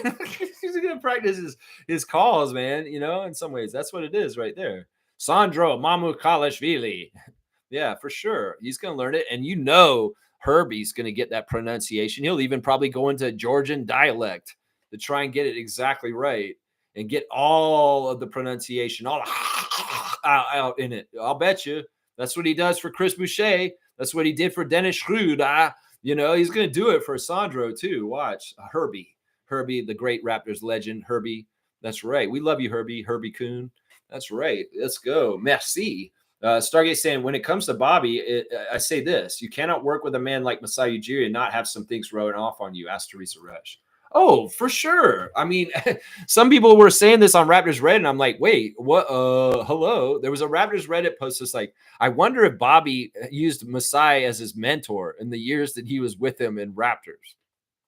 Why are you even wondering that? Yes. Hello? What? You think he's wasting his time working next to him this whole freaking time? Of course he is mentoring him. Of course he was learning from him. I mean, is water wet? Is the sky blue for right now? It is. I'm just saying, like anybody who's like, well, I wonder if Bobby Webster was mentored by Masai Ujiri over 13 years of working with him. Of course he was. I mean, in some ways, Bobby Webster is going to be able to answer what would Masai do better than anybody else in this world right now. Seriously, what would Masai do? Dan, what would Masai do if he was still here? Dan, you know what he would do, Bobby? Yeah, you're right. I do, because I worked with him for 13 years. Fuck you, Keith Pelly. We don't need Masai, but Masai is still here living through us and our brains. That's right. We love you, Masai. We do need you. We do need you. Wayne saying, why the fuck, Stargate, using interchangeable names? I have a lady in Monaco to straighten you out, Stargate. I'm using interchangeable names. I'm sorry, Wayne. If we confuse you, just know Sandro Mamu is the same person. I may call him Sandro Mamu. I may call him just Sandro. I may just call him Mamu. That's common with where he's gone so far. Whether it's Milwaukee, San Antonio, the fans have done the same thing. The announcers have done the same thing. They call him Mamu. The Spurs announcers, Mamu for 3. You know, it's stuff like that. The Bucks announcers, Sandro, dribbling across the court, brings it up to the wing. You know, they use both names. It's his first and last name. You could do that. We use Grady and Dick. We try not to use Dick so much, but we use Grady as enough. It's like, so what's the big deal here? We can use both names, right? Right, Wayne? Come on now. James is saying next season is going to be some good basketball. I hope so. As long as we're healthy, it will be. That's right. Trevor's saying NBA Chef just put out a video on Yak. Okay, good. Hopefully he's back in the lines and coming correct and not being all crazy. That's what we want. That's right. Sandro Mamu Lukashvili. That's right. Mamu Lukashvili is a handful to say. Oh yeah. And Josh Lundberg was joking about it on Blue Skies yesterday. It may take a little while for us to learn how to spell his name correctly. So we're just going to put Sandro Mamu for right now. That's right. There you go. Stargate saying, I guess I just stick to calling him one name. I don't know. No, you can do whatever you want, John Benet Ramsey. You know, again, call people multiple names, you know? Like, what is it? Like, it's not a symbol like Prince, and it's not some crazy-ass, long-ass 7-name or something like that. Like some people have. My name is Jonathan Winter 8, Edward 4th, 8, 9, 10, 4, 3, color blue, Ed, 4, Jenkins. What the fuck name is that? You got 8 names. What the fuck name is that? No, I think 2 names is fine. I think Wayne can handle 2 names. Just understand, Mamu is Sandro. Oh, it's so funny. Oh, this is all just tongue in cheek. You guys know that. Yeah. Mike's saying if we make the playoffs, pay $10 million into the first apron is nothing, and we have enough expiring money to be back under next summer. There you go. Mike, the Caps expert for our channel, is saying, you know, this is good business planning, and we're going to be in good shape. We got to be successful this year, make the playoffs, and kick as much ass as possible, Scotty Barnes. That's what we're saying right here. That's right. Kaloy saying exactly, paying our starting 5 quality money is a gamble that will determine if Bobby and Darko stay long-term. Yeah, don't bring this shit up, Kaloy. Don't remind them and all this stuff. We don't need no pressure like this. The pressure was off when Larry was owner, but the pressure is on with King Ed the third. In some ways, we need to, remember this, but in some ways, let's not keep reminding it every once in a while. We all know the pressure's there. We don't need to bring it up. Fuck Ed Rogers. That's what I'll say to that. That's right. Fiercely saying, thanks for the correction. As on Gary Trent fam, 2.5 million is crazy. Yeah, that's how much he's making. 2.5. He signed with them, but that's just the new NBA. And it's symbolic of the real world, too. Watch. Isaac saying, when is Masai going to speak? Have a good day, folks. I don't know. Keith Pelly said you expect to hear from him at some point, whether he meant he's going to be going to a press conference and a new job, or whether he meant he's going to have an interview within a magazine or something like that, and he'll come out with his side of the story, whether he meant that he's going to be doing a Giants of Africa event and he's going to get in a press scrum and he'll talk then. I don't know when they meant. When Keith Pelly says, I'm sure you'll hear from Masai soon at some point. I don't know when it is, Isaac. I don't know what it is. He's not an official entity on any thing other than Giants of Africa at this point. So maybe when they have the Giants of Africa stuff in Africa coming up next month, maybe that's when we'll hear from Masai. I'm not totally sure. Benevolent one. I can only speculate when we will hear words come from Ujiri's mouth finally, once again, in a public way, speaking on, his dismissal recently. Mike saying, big ragu, lol, is he talking about soft cat? I don't know what he's talking about. I don't know if he meant DiVincenzo. I think he means DiVincenzo. I think they mean him because his hair's red and they're like making it pasta sauce. But we don't know your dumb bada bing bullshit, Knicks Nation. We don't know your shit, bada bing. I don't know who big ragu is. You talking about some pasta sauce? Okay, get your pasta sauce. Go to the store. Go to a local store and buy a local good and not from a corporation. You don't need ragu. You need a lower level. All right. Stargate saying Cleveland seems to be running it back. I don't see that. I think Cleveland failed. They were a regular season team, a huge success. In fact, they were like the Raptors in the DeMar Kyle years. Absolutely fantastic regular season, horrible playoff team. Why? They lost to the Pacers. They shouldn't have lost to the Pacers. They should have won against the Pacers with the talent they had.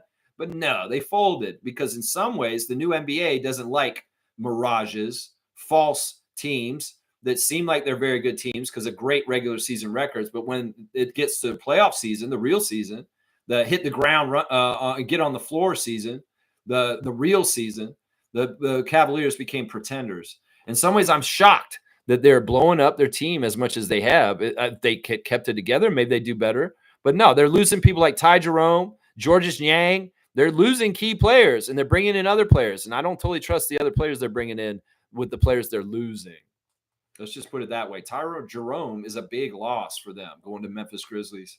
Big loss. I don't understand that one exactly. You saying they're running it back? In some ways, by looking at them, yeah, maybe they are one of the teams that are more intact at the top of the Eastern Conference from last year. But that don't mean they're running it back because they're making some minor changes and they could get hurt too. And there's all kinds of things that could happen to Cavaliers this season, which I hope happen to them. To be honest, I hope they all happen to them. That's right. Woof, woof. There you go. Stargate saying Mike Malone and Masai were the biggest dub moves, in my opinion. Then Tibbs. Malone's a pretty dumb one, too. Yeah, but you know what? We don't know how fractured things were. There was some real smoke that's saying that his relationship with Calvin Booth was irreparable. And in some ways, the other thing that they were saying about Mike Malone was he had lost the players in the locker room. I think he lost Nikola. Nikola was not about him being such a drill sergeant anymore. You know how Nikola Jokic is. He's a big, fun, loving guy. And now if he's going to have his friend Jonas coming in, there may be some two big, goofy, fun-loving guys for the Denver Nuggets this year, unless Jonas goes back to Europe. And, yeah, Michael Malone, drill sergeant, like his father, Brendan. That style of coach is just not popular in today's NBA with the very much powerful players. And in some ways, Malone rubbed the players the wrong way. It makes more sense that Malone got fired than Thibodeau or Masai, just so you know. It does. Fiercey saying, uh-oh, I lost my crown. I guess woof, woof. It is. Now you're in second, Fiercey. I will have to see what happens here. So you guys are dogging it out here. James is saying, Lex, what's your other ball team you root for other than the Raptors? It's the Spurs. It's definitely the San Antonio Spurs. The Spurs are my favorite Western Conference team since the 80s. In fact, I've been a Spurs fan longer than I've been a Raptors fan. I've been a Spurs fan since 1987 or something like that. And I've been a Raptors fan since 94. So, yeah, it's the Spurs. It's definitely the Spurs are my number one team. That's why I love Wemby. That's why I'm very happy with the Spurs getting better. And I want to see them do very well and win the Western Conference. That's right. Kaloy saying, we got our own James Dolan now, goddammit. Yeah, that's pretty accurate. That's pretty accurate and unfortunately true. And yeah, and hopefully, you know what I would say to Ed Rogers III is prove me wrong. Be a better owner than we think you are. Make us pleasantly surprised because you do invest in the teams for winning. Make us pleasantly surprised because the Raptors continue to be their own brand and kick so much ass, and the legacy of Masai stays intact. Make us pleasantly surprised. You have the opportunity at the third. You do. I can be wrong, and I'd love to be wrong about you. Please make me wrong about you. That's what I'm daring you to do. I think you're just a piece of shit, but you could prove me wrong. If you do certain things to help this team still win, I'll just say that right now. And James Dolan's pretty bad. Let's hope he's not as bad as James Dolan. Let's just put it that way. Cut off. Thank you, Trevor, for the cutoff and the classic cards coming up. Classic cards coming up. Milbester's saying Nuggets got a good offseason going, Lex. They got Valanciunas, they got Cam Johnson from the Nets, and Bruce Brown coming back to the Nuggets. He was a big part of their title off the bench. I know about Bruce Brown. In fact, he should have never left the Nuggets. He should have been on the Nuggets this whole time in these last couple of years. And he's very happy to be back in the Nuggets. His tattoo makes more sense in some ways. I'm going to disagree with you guys still.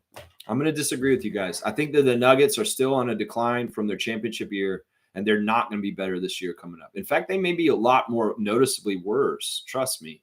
Just watch. Some of it may have to do with the health of Murray. Some of it may have to do with the departure of Michael Porter Jr. Some of it may have to do with the fact that you guys are overvaluing three guys on this list. Cam Johnson should be a huge, huge help.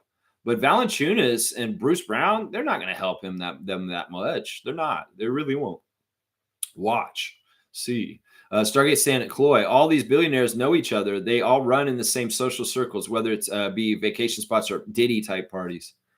Yeah, and they really are. They got their shit together and trying to push us all down and fuck us up, man. Seriously. There's some benevolent billionaires who are absolutely hate this whole thing that's going on, and they shouldn't be included with them. They think that they should be taxed properly. People like Mark Cuban, people like Warren Buffett, people like Bill Gates. These are people that want to be taxed and pay their fair share. And they very vocally, publicly about it. But there's a lot of criminals that are billionaires that want to get shirk on their taxes, not have to pay jack shit, not pay their fair share for things. In fact, this is the biggest crime of the whole thing is they're painting immigrants as criminals, but immigrants have been paying into Social Security for years and years. This is the biggest scam in the world. They pay and they get none of it in the end. They're actually paying into Social Security system that we benefit off them. Like we're leeching off of them, and they don't ever get the possibility to earn any Social Security in the end. It's one of the biggest scams in the world. In some ways, this is partly the reason why Social Security will go insolvent in years coming up, because they're taking some of the workforce that was paying into Social Security that wouldn't get the Social Security benefits because they're legally not citizens to get it, but they were still paying into it. So this is so dumb. It's like Trump doing the ICE stuff with the immigrants is so dumb. It's dumb for big business because they don't have the cheap labor. It's dumb because we don't have enough people for the jobs. It's dumb because these people were paying their taxes and paying into Social Security, and they were robbing them already. And you can't rob them anymore. And now Social Security may not be there for everybody. In some ways, they get what they get for being stupid. Seriously. But it's not right what they're doing to the individuals on the level of terrorizing them like ICE is doing. That's the part of it right there. It's crazy. Kaloy saying, I like logical Raptors fanatic to counterbalance Stargate. Haha. Yeah, I mean, it's an interesting conversation you guys have in there. But once again, I say there's too much repetitiveness. Y'all need to just go over the points, make your arguments succinctly, and stop repeating the same things over and over again when you're going at each other, talking. Fiercely saying, number one, my crown is back. Number one, numero dos, my people. On a serious note, the Discord channel is indeed overwhelming at times. I try helping by deleting news already posted that I posted too much to catch up. Yeah, we want to make sure that it's easy to get to. And Fiercely is number one. Milbester's number two now. And Blackhawk has jumped down to 3. So woof, woof. Milbester's in number 2, guys. We cannot let Nick's Freak be number 2, guys. It's a learning curve, Lex. Keep laying your rules and we'll be fine. Yeah, either way, I don't want to be a dictator. I really don't. But I do like organization and things being clear and useful. And that's what I would make any changes or choices about, is for that. And I don't want to be limiting either. If y'all want the freedom to talk about whatever you want, I want to provide a place for that. It's just we got to suss out the channels. And I think Mike can help me with that. And he's saying, yeah, I can help you with that for sure. Awesome. So probably today I'll add you as an admin, and maybe you can start organizing the Discord channels a little bit more in certain ways, Mike. That would be helpful.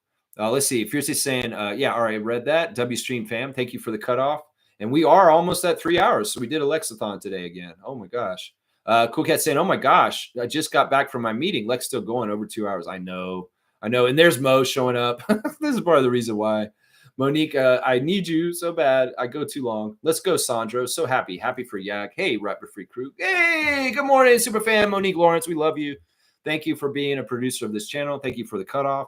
Thank you for running the Facebook group also. And thank you just for being you.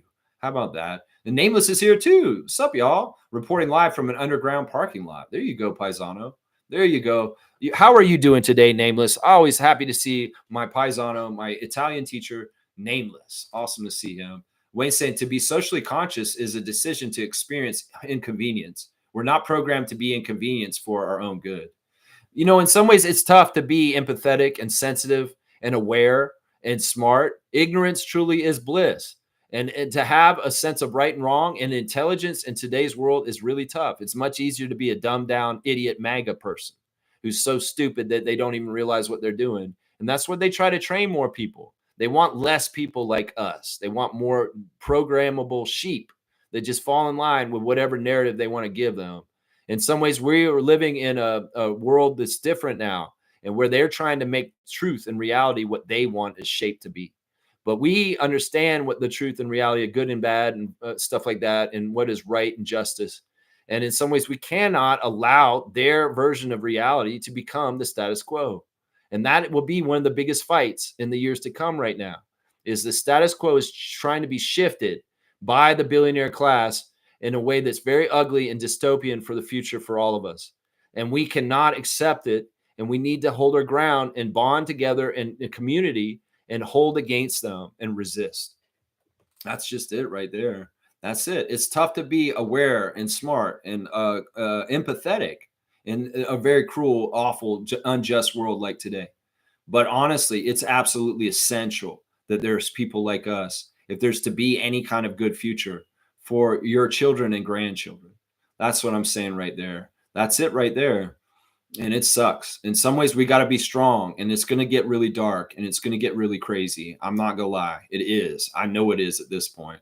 French Revolution kind of shit is coming in the future. I'm telling you. And we got to be organized, and we got to remember whose side we're on. And we're on the side of everybody except for the 1% and the corporations. Those are the true enemies. And they will utilize us against each other by using the police and military. And those people are just like us, though, to a degree. They're not really on that class, but sadly, they're stormtroopers working for the empire. And the rebellion, like in Star Wars, well, that's who we are. And we're going to have to fight against it. And we're going to have to do it. George Lucas gave us the blueprint. And we need to look at the Star Wars storylines to see the success for the people against the billionaire empire and the corporate empire that's grown and is cutting so much power right now. Let's see. Stargate saying Raptors projected starting five. It stays healthy. Jakob, Scotty, Brandon, Emmanuel, and RJ. Name a better starting five in the East when healthy. Cleveland's maybe? Yeah, you could maybe say that about Cleveland. I'm sure they would want to say that. I think the Celtics without Tatum is not good enough. I don't know. I mean, I'm very partial to that lineup you just said in there. I am. I'm very much partial. Look at this. Okay, I think that this is part of the top fans thing. Is I see that there's a super chat from Blackhawk for $10. I appreciate it, Neil. That's very nice of you. Did that launch him to the top? It did. That's it right there. Top fans is, well, if you're a top fan, you give me money to the channel, you go to the top, and there you go. He just bought his way to the top. Boy, that is just such a symbol of today's world. There you go. Neil is number one again, but he bought it. That's right. Wow. Thank you, Neil. I'm not going to get upset about this. I appreciate it. Tristan saying between January 1st and 2028, every U.S. born baby will automatically be given $1,000. Okay, why are you pushing this? Like, what is this bullshit? You know, anyway, I don't know what your point is, Tristan. I thought we had an agreement that you particularly would not talk politics. And I'd like you to continue to do that because you have a very bad source of news. I know you're in the middle of places where you're hearing bullshit from the wrong side. And I don't want you parroting bullshit like this. Seriously, this may be true, but I'm going to say this right now. Often these kind of tax breaks and these kind of things are just money gives to give away for one section, one time. And in some ways, they're stealing way more around it. It's a distraction. You go ahead and take that and think, oh, they must be good people. They're giving everybody that. Bullshit. Get out of here with this, Tristan. So I'm deleting your comment. And yeah, I'm just like, whatever, man. I told you not to talk politics. You're not allowed to. You specifically. You're not allowed. Okay. Just so you know. And if you have any more coming up, you better get rid of them before I get to them. Because I will kick you back out. You were on a warning level, seriously. And even in all the comments on Discord, I'm watching you. You're on probation, just so you know. I let you back in, but don't make me regret it. Let's just put it that way. Super fan saying W stream, W vibes, go Raptors for life. Keep at it, Lex. Raptor free crew, strong forever. Just helping Lex limit the comments. Thank you, Mo. I appreciate that. Milbester saying, Lex, that Mendami guy is Fidel Castro type, but I'm just embarrassed. And New York City is becoming a socialist state in the financial capital of the world. Very articulate guy and smart, but he's way too pro-socialist. Well, see, that's part of the problem, Milbester. You need to vote for him. You need to vote for him. Don't think socialism's bad. Socialism's a good thing. Socialism means you will have a house over your head. Don't get fooled by the bullshit. There's a lot of billionaires paying a lot of money to make you think this way. You need to vote for that guy. You can think he's Fidel Castro. You can think he's Osama bin Laden. You can think anything. That's all lies that rich people are paying to shape your mind. If you want to be soft-headed, Milbester, and believe the billionaire's bullshit about him, you go ahead. But you're part of the problem then, and you're siding with the wrong side. You're on the empire side. Zohan, that guy is a good guy. He's a good guy. And socialism, we need way more of it. Trust me. Socialism is not a bad thing. Socialism is your fire department. Socialism is having public libraries. Socialism is having public roads. Socialism is having police. Socialism is having healthcare, free healthcare, like we do in Canada, which you don't have down there. So it sounds like you need more socialism, Milbester. So listen, don't start fucking talking shit about that guy. He's your only hope in your city. So you better vote for him, is what I'm saying to you, Milbester. And get your head out of your ass and stop being a little puppet for billionaires like Cuomo and Bloomberg. They paid for you to believe that. And you're stupid enough to buy their line and listen to all the bullshit they're trying to say about it. So don't give me this crap, Milbester. And once again, I warn people, if you're going to get political on here, you better watch out what you say, because I'll set you straight. And you're absolutely wrong on this, Milbester. Y'all need more socialism, because trust me, you want socialism, healthcare, or in schools for your children? Or do you want to be living outside in a tent, warming your hands on a oil drum? Because those are your choices. And your side of what you're standing for right there is basically the side of standing outside with an oil drum with a tent for your house. So you get with it. You can be stupid right now, Milbester, but don't make this decision when you get to the election. You need to vote for the guy you just slammed right there, because he's your best chance in the city of New York. I'm telling you right now, if you don't listen to me, you're going to find out, and you'll feel just as stupid as all the people who voted for Trump last year. Just listen to me, Milbester, seriously. And don't fall for that bullshit. You can't listen to the mainstream media right now, because they are bought and paid for by the corporations and bought and paid for by Michael Bloomberg. You're going to listen to fucking Bloomberg? You're going to listen to a corrupt-ass person like Andrew Cuomo? No, you need to vote for that guy for your mayor. It's a very, very important thing. In fact, it's a symbolic thing, because he's anti-establishment, and we need to go against the establishment right now, because the establishment is against the people at this point. If you don't understand that, Milbester, well, I don't know what to do, man. I hope you can understand this, but understand he is your friend. He's not your enemy. And using words like Fidel Castro and socialist state, you're being manipulated by MAGA news sources, and you don't even realize it. I know you don't think, I know you're not a Trump person, but you need to understand that a lot of shit you're taking in is not the right shit. And I say the same damn thing to Tristan right now. You guys are in places where you're hearing shit from people you shouldn't be listening to, because they don't have your best interests at heart. Let's just put it that way. Kaloy saying 1,000 for a new child is nothing against on pocket hospital birth. Yeah, down south they could give them $1,000 per baby, but the hospital bill is $20,000. It's like, Tristan, okay, what are you trying to make the case for? What are you trying to stand up for? I want to see your next comment, because I might kick you out, bro. Let's see, debatable, but you can't say based on that sole efforts are being made to make richer and poor poorer. Gas prices are also lowest in 4 years. Yeah, you're pulling the Trump shit again. Tristan, you're getting your second strike for this one. Third one, you're out, bro. So you may want to get that comment I see right there next. It looks like it's okay, but you may need to watch out, Tristan, because I will say goodbye to you. I don't care if you pay for this channel. I kicked my biggest supporter out for doing the same thing you're doing right now. David gave me a huge amount of money over the years that he watched this channel. I'm not here for the money.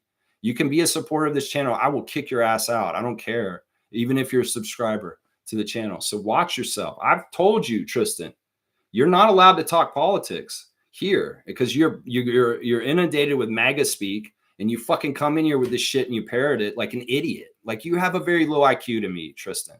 I don't think you're a very smart guy. In some ways, I wish you'd get smarter, is what I'm trying to say right there. Let's see. Milbester's saying, Lex, how's Quickly now? He's been quiet. He's working out. He's working out like crazy. He's wearing the Raptors gear. He's putting in the time and the effort and the sweat equity. And he's going to come back and he's going to be a badass next year. And hopefully he'll be very, very healthy. Last season was the least healthy season of Emmanuel Quickly's life. He never had so many injuries like he did last year, ever, in his whole entire life at any level. Playing basketball. So he had his most unsuccessful health year last year. Hopefully you'll have a very, very successful health year this year coming up for the Raptors. Tristan saying U.S. healthcare is whack, but these are parts of efforts to mitigate that. This is like putting a Band-Aid on a dam to stop a water leak, Tristan. And once again, your energy is to support and defend this shit. So you're out, bro. You're out. I'm sorry. Your energy is to support this channel. Not this channel, to support this fucking bullshit, man. So you're out, bro. I'm hiding you from the channel, and I'm gonna kick you out of the Discord too, because I'm sick of this shit. I warned you about this, and you did not pay attention to what I'm saying. And I told you not to talk politics. You're not allowed to, because your political views are uninformed, and they're full of shit. And I'm not having no worm in here worming for Donald Trump on the down low. Nope, I'm not doing it, bro. I'm not doing it. And even I don't trust you. I think you're a troll. I think you're somebody who's actually not representing yourself exactly of who you are. And I don't trust you. And I don't want you on my channel anymore. Fuck you, Tristan, is what I'm going to say right now. You're part of the problem. You're not part of the solution. You want to help the world. You want to help the people. You don't stand where you're standing. You're standing on the wrong side. You're an idiot. I'll just say that. All right. Monique saying, thank you, Jared Roden, for everything. You know, it's a weird thing. We could see Jared Roden circle back to the Raptors at some point, somehow, some way. We could see that. We'll have to see. Chloe saying, nothing to debate about. I just had 2 babies, and 1K does nothing if you have to pay out of pocket of the hospital. Thank God for universal health care fees. This is missing in the forest for the trees. Exactly. It's a distraction. It's a small little breadcrumb held up saying, no, look, we're trying to help. Actually, bullshit. Absolute bullshit. I'm so disappointed in Tristan.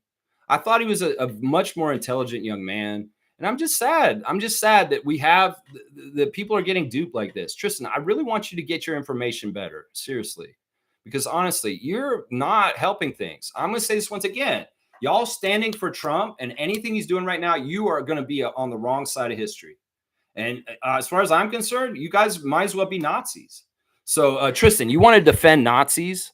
You go ahead. You're on the wrong side of history. You go ahead, and you're not going to do it here anymore. I'm not even going to give you a voice. This is a platform I give to you guys to talk about Raptor stuff. And if you are irresponsible with the comments that you're sending to me, well, I don't give you that platform anymore. And you've lost that, Tristan, as of right now. Name said, I'd go to Lithuania. Hell yeah. Nobody would ever find me again. I know. I think I want Jonas to go to back home. Seriously, I think he'd be so much happier. And like, what does he have to prove in the NBA? Seriously. He's not going to get a championship. So just let him go back to his home country. He had a very successful, long NBA career. And some of it is I'd like to see him get some accolades in Europe, playing over there, because he's still young and he can play. If he wastes 2 more years here, he may not be as good in Europe. He needs to go now so that he can have the biggest impact going forward. Mamukelashvili. Thank you, Shir Khan. Thank you, Shir Khan. That's right. Mamukelashvili. Let's see. Monique saying Raptors equipment manager Paul Elliott going to be enjoying putting his name on the jerseys. Okay, that's interesting. Milbester saying, Lex, it is DiVincenzo. His nickname is Big Ragu. Well, I don't know that. I'm not a Knicks freak. I don't know that. I guessed on that. He had that nickname since Villanova. Yeah, I don't care. I don't care. Yeah. Milbester's saying, Lex, I heard rumors that the Nuggets, hang on. Let me see. The Nuggets traded Porter Jr. because his back issues from college before he was drafted might have been back. That would make sense why they would trade him. Yeah, I don't know. Maybe because the fact that his family's a degenerate criminal family and is a loser. That could be another reason. There you go. Westbrook's still in Denver. I don't know where Westbrook is. I currently don't know where he is, actually. I'm not totally sure where Westbrook is. He declined his player option. He's a free agent. That's what Mike's saying. Yeah. So we don't know where he landed yet. He's not totally signed yet. Blackhawk's saying, you can try to kill me, but I keep coming back. There you go. Blackhawk put $10 down. He's back at number one. That's crazy, man. I mean, I don't mind like if that's going to be the byproduct of this, but in some ways also it's manipulative too. I don't want to manipulate you guys to spend money just to get number one. That's crazy. Mike's saying, I have some ideas to help with Discord. No worries. Awesome. I look forward to talking to you about them on there. That's right. All right, let's see. Number one, to basketball or not to basketball? That is the question. I love it. There you go. Everybody's liking it. I love it, man. That's hilarious, man. Blackhawk, you're funny, man. Nins is giving a W to Blackhawk. That's awesome, man.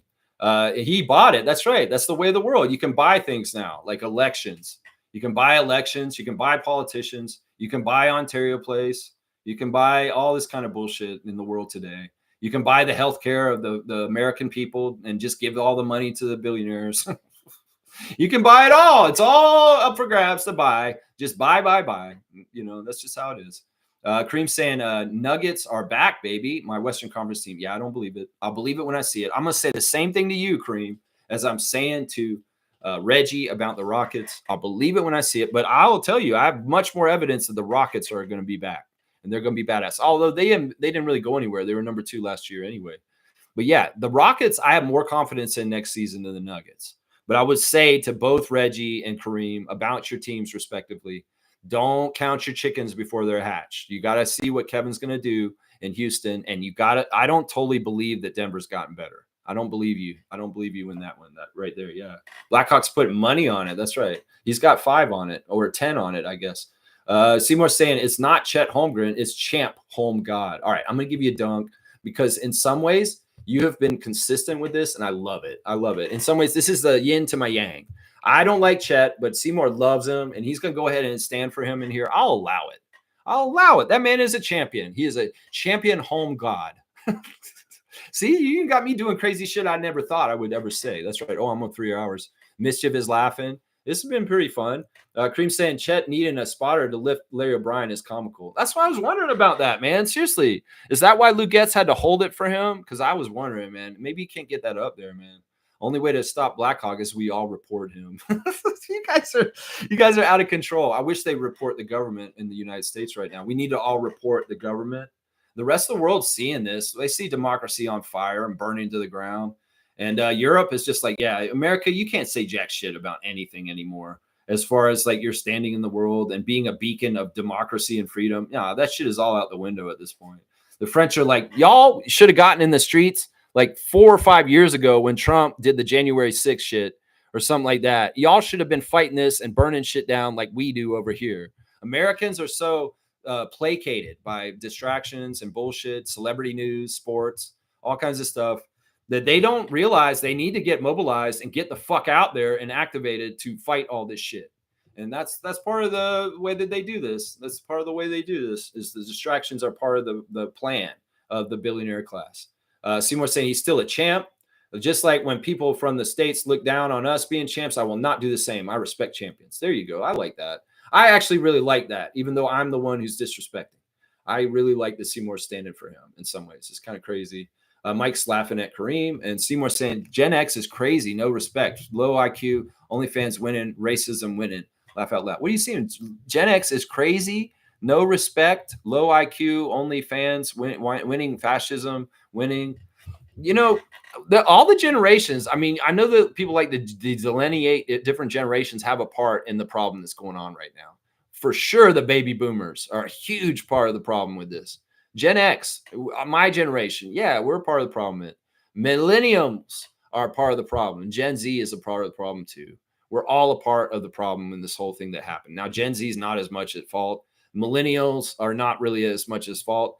Gen X, maybe a little bit because we're in our middle age right now and we should be in charge right now. But the baby boomers held on so strong and they've created this world. They've really gotten all the best things in their age group for their lives. And in some ways, my life is going to be pretty good up until the end. But everybody below, after the millennials and the Gen Z, they're screwed. They're screwed. And they're screwed in different ways that are absolutely unfair to them, honestly. Milbester's saying, Lex, the Nuggets got Bruce Brown back, and he was one of the main reasons why they won the championship in 2023. You can't sleep on Denver next year. They really focused on offseason after losing to OKC. The CBA was why they lost KCP and Bruce. Yeah, no, I know. I understand all that, but it's just inevitable. Championship teams won't stay up there at this point. If the Celtics can't stay together, well, this is proof is in the pudding. You know, none of these teams are going to be able to stay together. This is a new reality NBA. The parity is here. Dynasties are dead. To stay up at the top of the NBA is absolutely impossible. It's going to be conducive that there will be new champions every year. And as part of it, it's just the way it is. It's just the way it is. And Denver, in some ways, is not gotten anywhere near back to the level they were when they won the championship. And I don't think they're still there. I think you guys are crazy. Honestly, I think you guys are crazy. I think that there's other teams out west that got way, way better than Denver. And Denver's not one of the teams I'm looking at that had a huge uptick. I think the Rockets had a huge uptick. They really did. I think the Spurs have also in some ways. I think the Clippers in some ways are interesting with what they're doing. And, those three in particular are the teams I think have made the huge moves out west. Those three right there. Let's see. Jared Jackson Jr. Jaren. It's not Jared. Jaren Jackson Jr. got hurt after a big signing. Yeah, this happens sometimes. I don't know how long he's going to be hurt for or anything. Grizzlies have been in a rough place. Different things are happening. Blackhawks saying trivia. What do you get when you put Stargate and Blackhawk together? I don't know. Grumpy old men. I love that you guys are kind of becoming a foil for each other, but you're very playful with it, and it's all good nature. That's what's important right there. Yeah, you guys are funny. Starhawk is Mike's answer. That's pretty creative. I like that. Blackhawk, don't kill me. Oh my gosh, you guys are funny, man. All right, we're over 3 hours, and I've really gone way over on time here. So let's go ahead and look. Once again, we got Sandro yesterday, guys, and he's a great backup center. He's going to fill a lot of things for us. He's a friend of RJ's from high school already. And, man, I'm really happy with the signing. I'm also extremely happy with the extension for Jakob Poeltl. This is really good for our future. Guys, real quick, real straight goods on Canadian goods. We're going to do bottled water today. Because, people want bottled water. When you go to the store, you want to buy bottled water, right? Well, I want to give you some of the names that are Canadian bottled water companies right now. And I'm going to give you a list of like 10 of them. Now, you may not know most of these labels. They may be smaller and they may be regional for different places. There may be a bottled water that I name here that Seymour will know because he's in Alberta. There may be a bottled water that Fiercey may know because of where she is. So I'm just going to go over the names of the list. If you want to buy Canadian bottled water, these are the pretty perfect, fantastic companies to buy from. So here we go. We'll start at the top. Pure Life Splash Blast used to be owned by Nestle. But Nestle sold it to Ice River Springs in 2020, and it's 100% Canadian-owned, manufactured, and sourced from Canadian water. So Pure Life Splash Blast is 100% Canadian water. Mini Chiller. If you see Mini Chiller somewhere, that is a company you can buy. Labrador Springs. Labrador Springs bottled water is Canadian. It's fully Canadian-owned. And it's sourced spring water, and it has a strong local presence and job creation. Naya Waters. Naya Waters, if you guys see Naya, that is 100% Canadian, and it is very strongly in Quebec. So if you want Naya, Naya is a good product. Polaris Spring Water is another Canadian-owned and operated water company. Tao Spring Water is owned in Canada by Quebec, Canadian company. Whistler Glacial Spring Water. That's out west. That is a Canadian company, 100%. Whistler Water, another one. And Yoho Water is another one. And it actually has water that comes out of the Yoho National Park. So just a list of some of the Canadian 100% bottled water companies. I think the most prevalent one is Naya, maybe Polaris or Tao. So if you see those three water companies where you are Pure Life Splash Blast, know that you're buying 100% Canadian water. and from a Canadian company. And it's not Nestle. That's important right there. It's not Nestle. That's right. Let's go. Mischief saying, Lex, what do you think of Colin Murray Boyles? I hope we are a contender. Well, that's a very general question. I've talked a lot about him already. We'll do a Thursday think tank tomorrow, and maybe we can call in and we can talk about that tomorrow on the think tank. There's a lot I can say about him. He's going to be a good defender. I know that. Seymour saying D'Lo to the Mavs is insane. 5.5 a season. Crazy discount for Dallas. He's in that middle class. It doesn't get paid as much as he should because of the middle class thing we're talking about right now. Seymour saying we would have to pay triple for some of these guys taking cuts. I don't know. I don't know how it would work. Some of them may not want to come here. G's saying, just jumped on. My mornings are going to be busy, but happy to see this is still going. I think our bench is fire. Good to see original Raptor Freak trivia champion G stepping in. Naya Water is solid. Yeah, Naya is probably the most common. That if you see Naya Water, you're buying Canadian water, just so you guys know. Infamous saying, salute freaks, and Lex just in. Did you speak about the BS report by Grange? No, I didn't. What is he saying? Let me go look at Blue Skies real quick, and I'll see if I can see something BS from him. Oh, here's the roster for Summer League right here from Blake Murphy. You know what? We're not going to talk about it today. I'm going to keep a tab on it, and we will talk about it tomorrow for sure. They've made the Garrett Temple signing official in the last hour. They're thrilled to have Garrett's steady veteran presence as a Raptor for another season. We know he's appreciated by all our players and staff for his work ethic, commitment to team, community, family, and professionalism as he sets an example for us all on and off the court. There you go. I love that. Let's see. I don't see Grange so far. What is Grange saying? You may just need to tell me what Grange is saying, because I will talk about it if you want. Let's see. Mike's saying Rogers damage control propaganda. So he's making up shit for why they got rid of Masai. The main trope I'm hearing, and this is what Mike was saying the other day, is that they didn't like him doing Giants of Africa, and they thought that it was distracting from doing the basketball duties. And he was getting more and more into his side duties and that kind of stuff and not paying attention to the Raptors job as much. And that's the part of the excuse they're using, is that they didn't like him doing extra stuff. And I can tell you that's veiled in racism, honestly. That's veiled in racism. King's here. He showed up late. What's up, Freak Nation? I'm satisfied with the free agency move so far. Adapt to you, Brian. He said that Bobby wanted to keep Pascal and Masai, wanted to get rid of him. What? He's trying to say that right now? Yeah, that's preying on the division in the Raptors nation. That's woulda, coulda, shoulda shit, and it doesn't matter.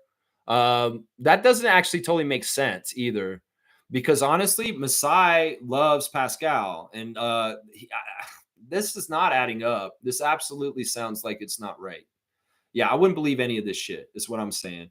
I'll have to see it specifically, but if that's what they're trying to say, that Bobby wanted to keep Pascal Siakam and Masai didn't, well, they're trying to prey on people like Shev to make them pissed off. People that really, really love Pascal and get some enmity against Masai Ujiri after the fact, and with probably something that's absolutely false. Seriously, absolutely false.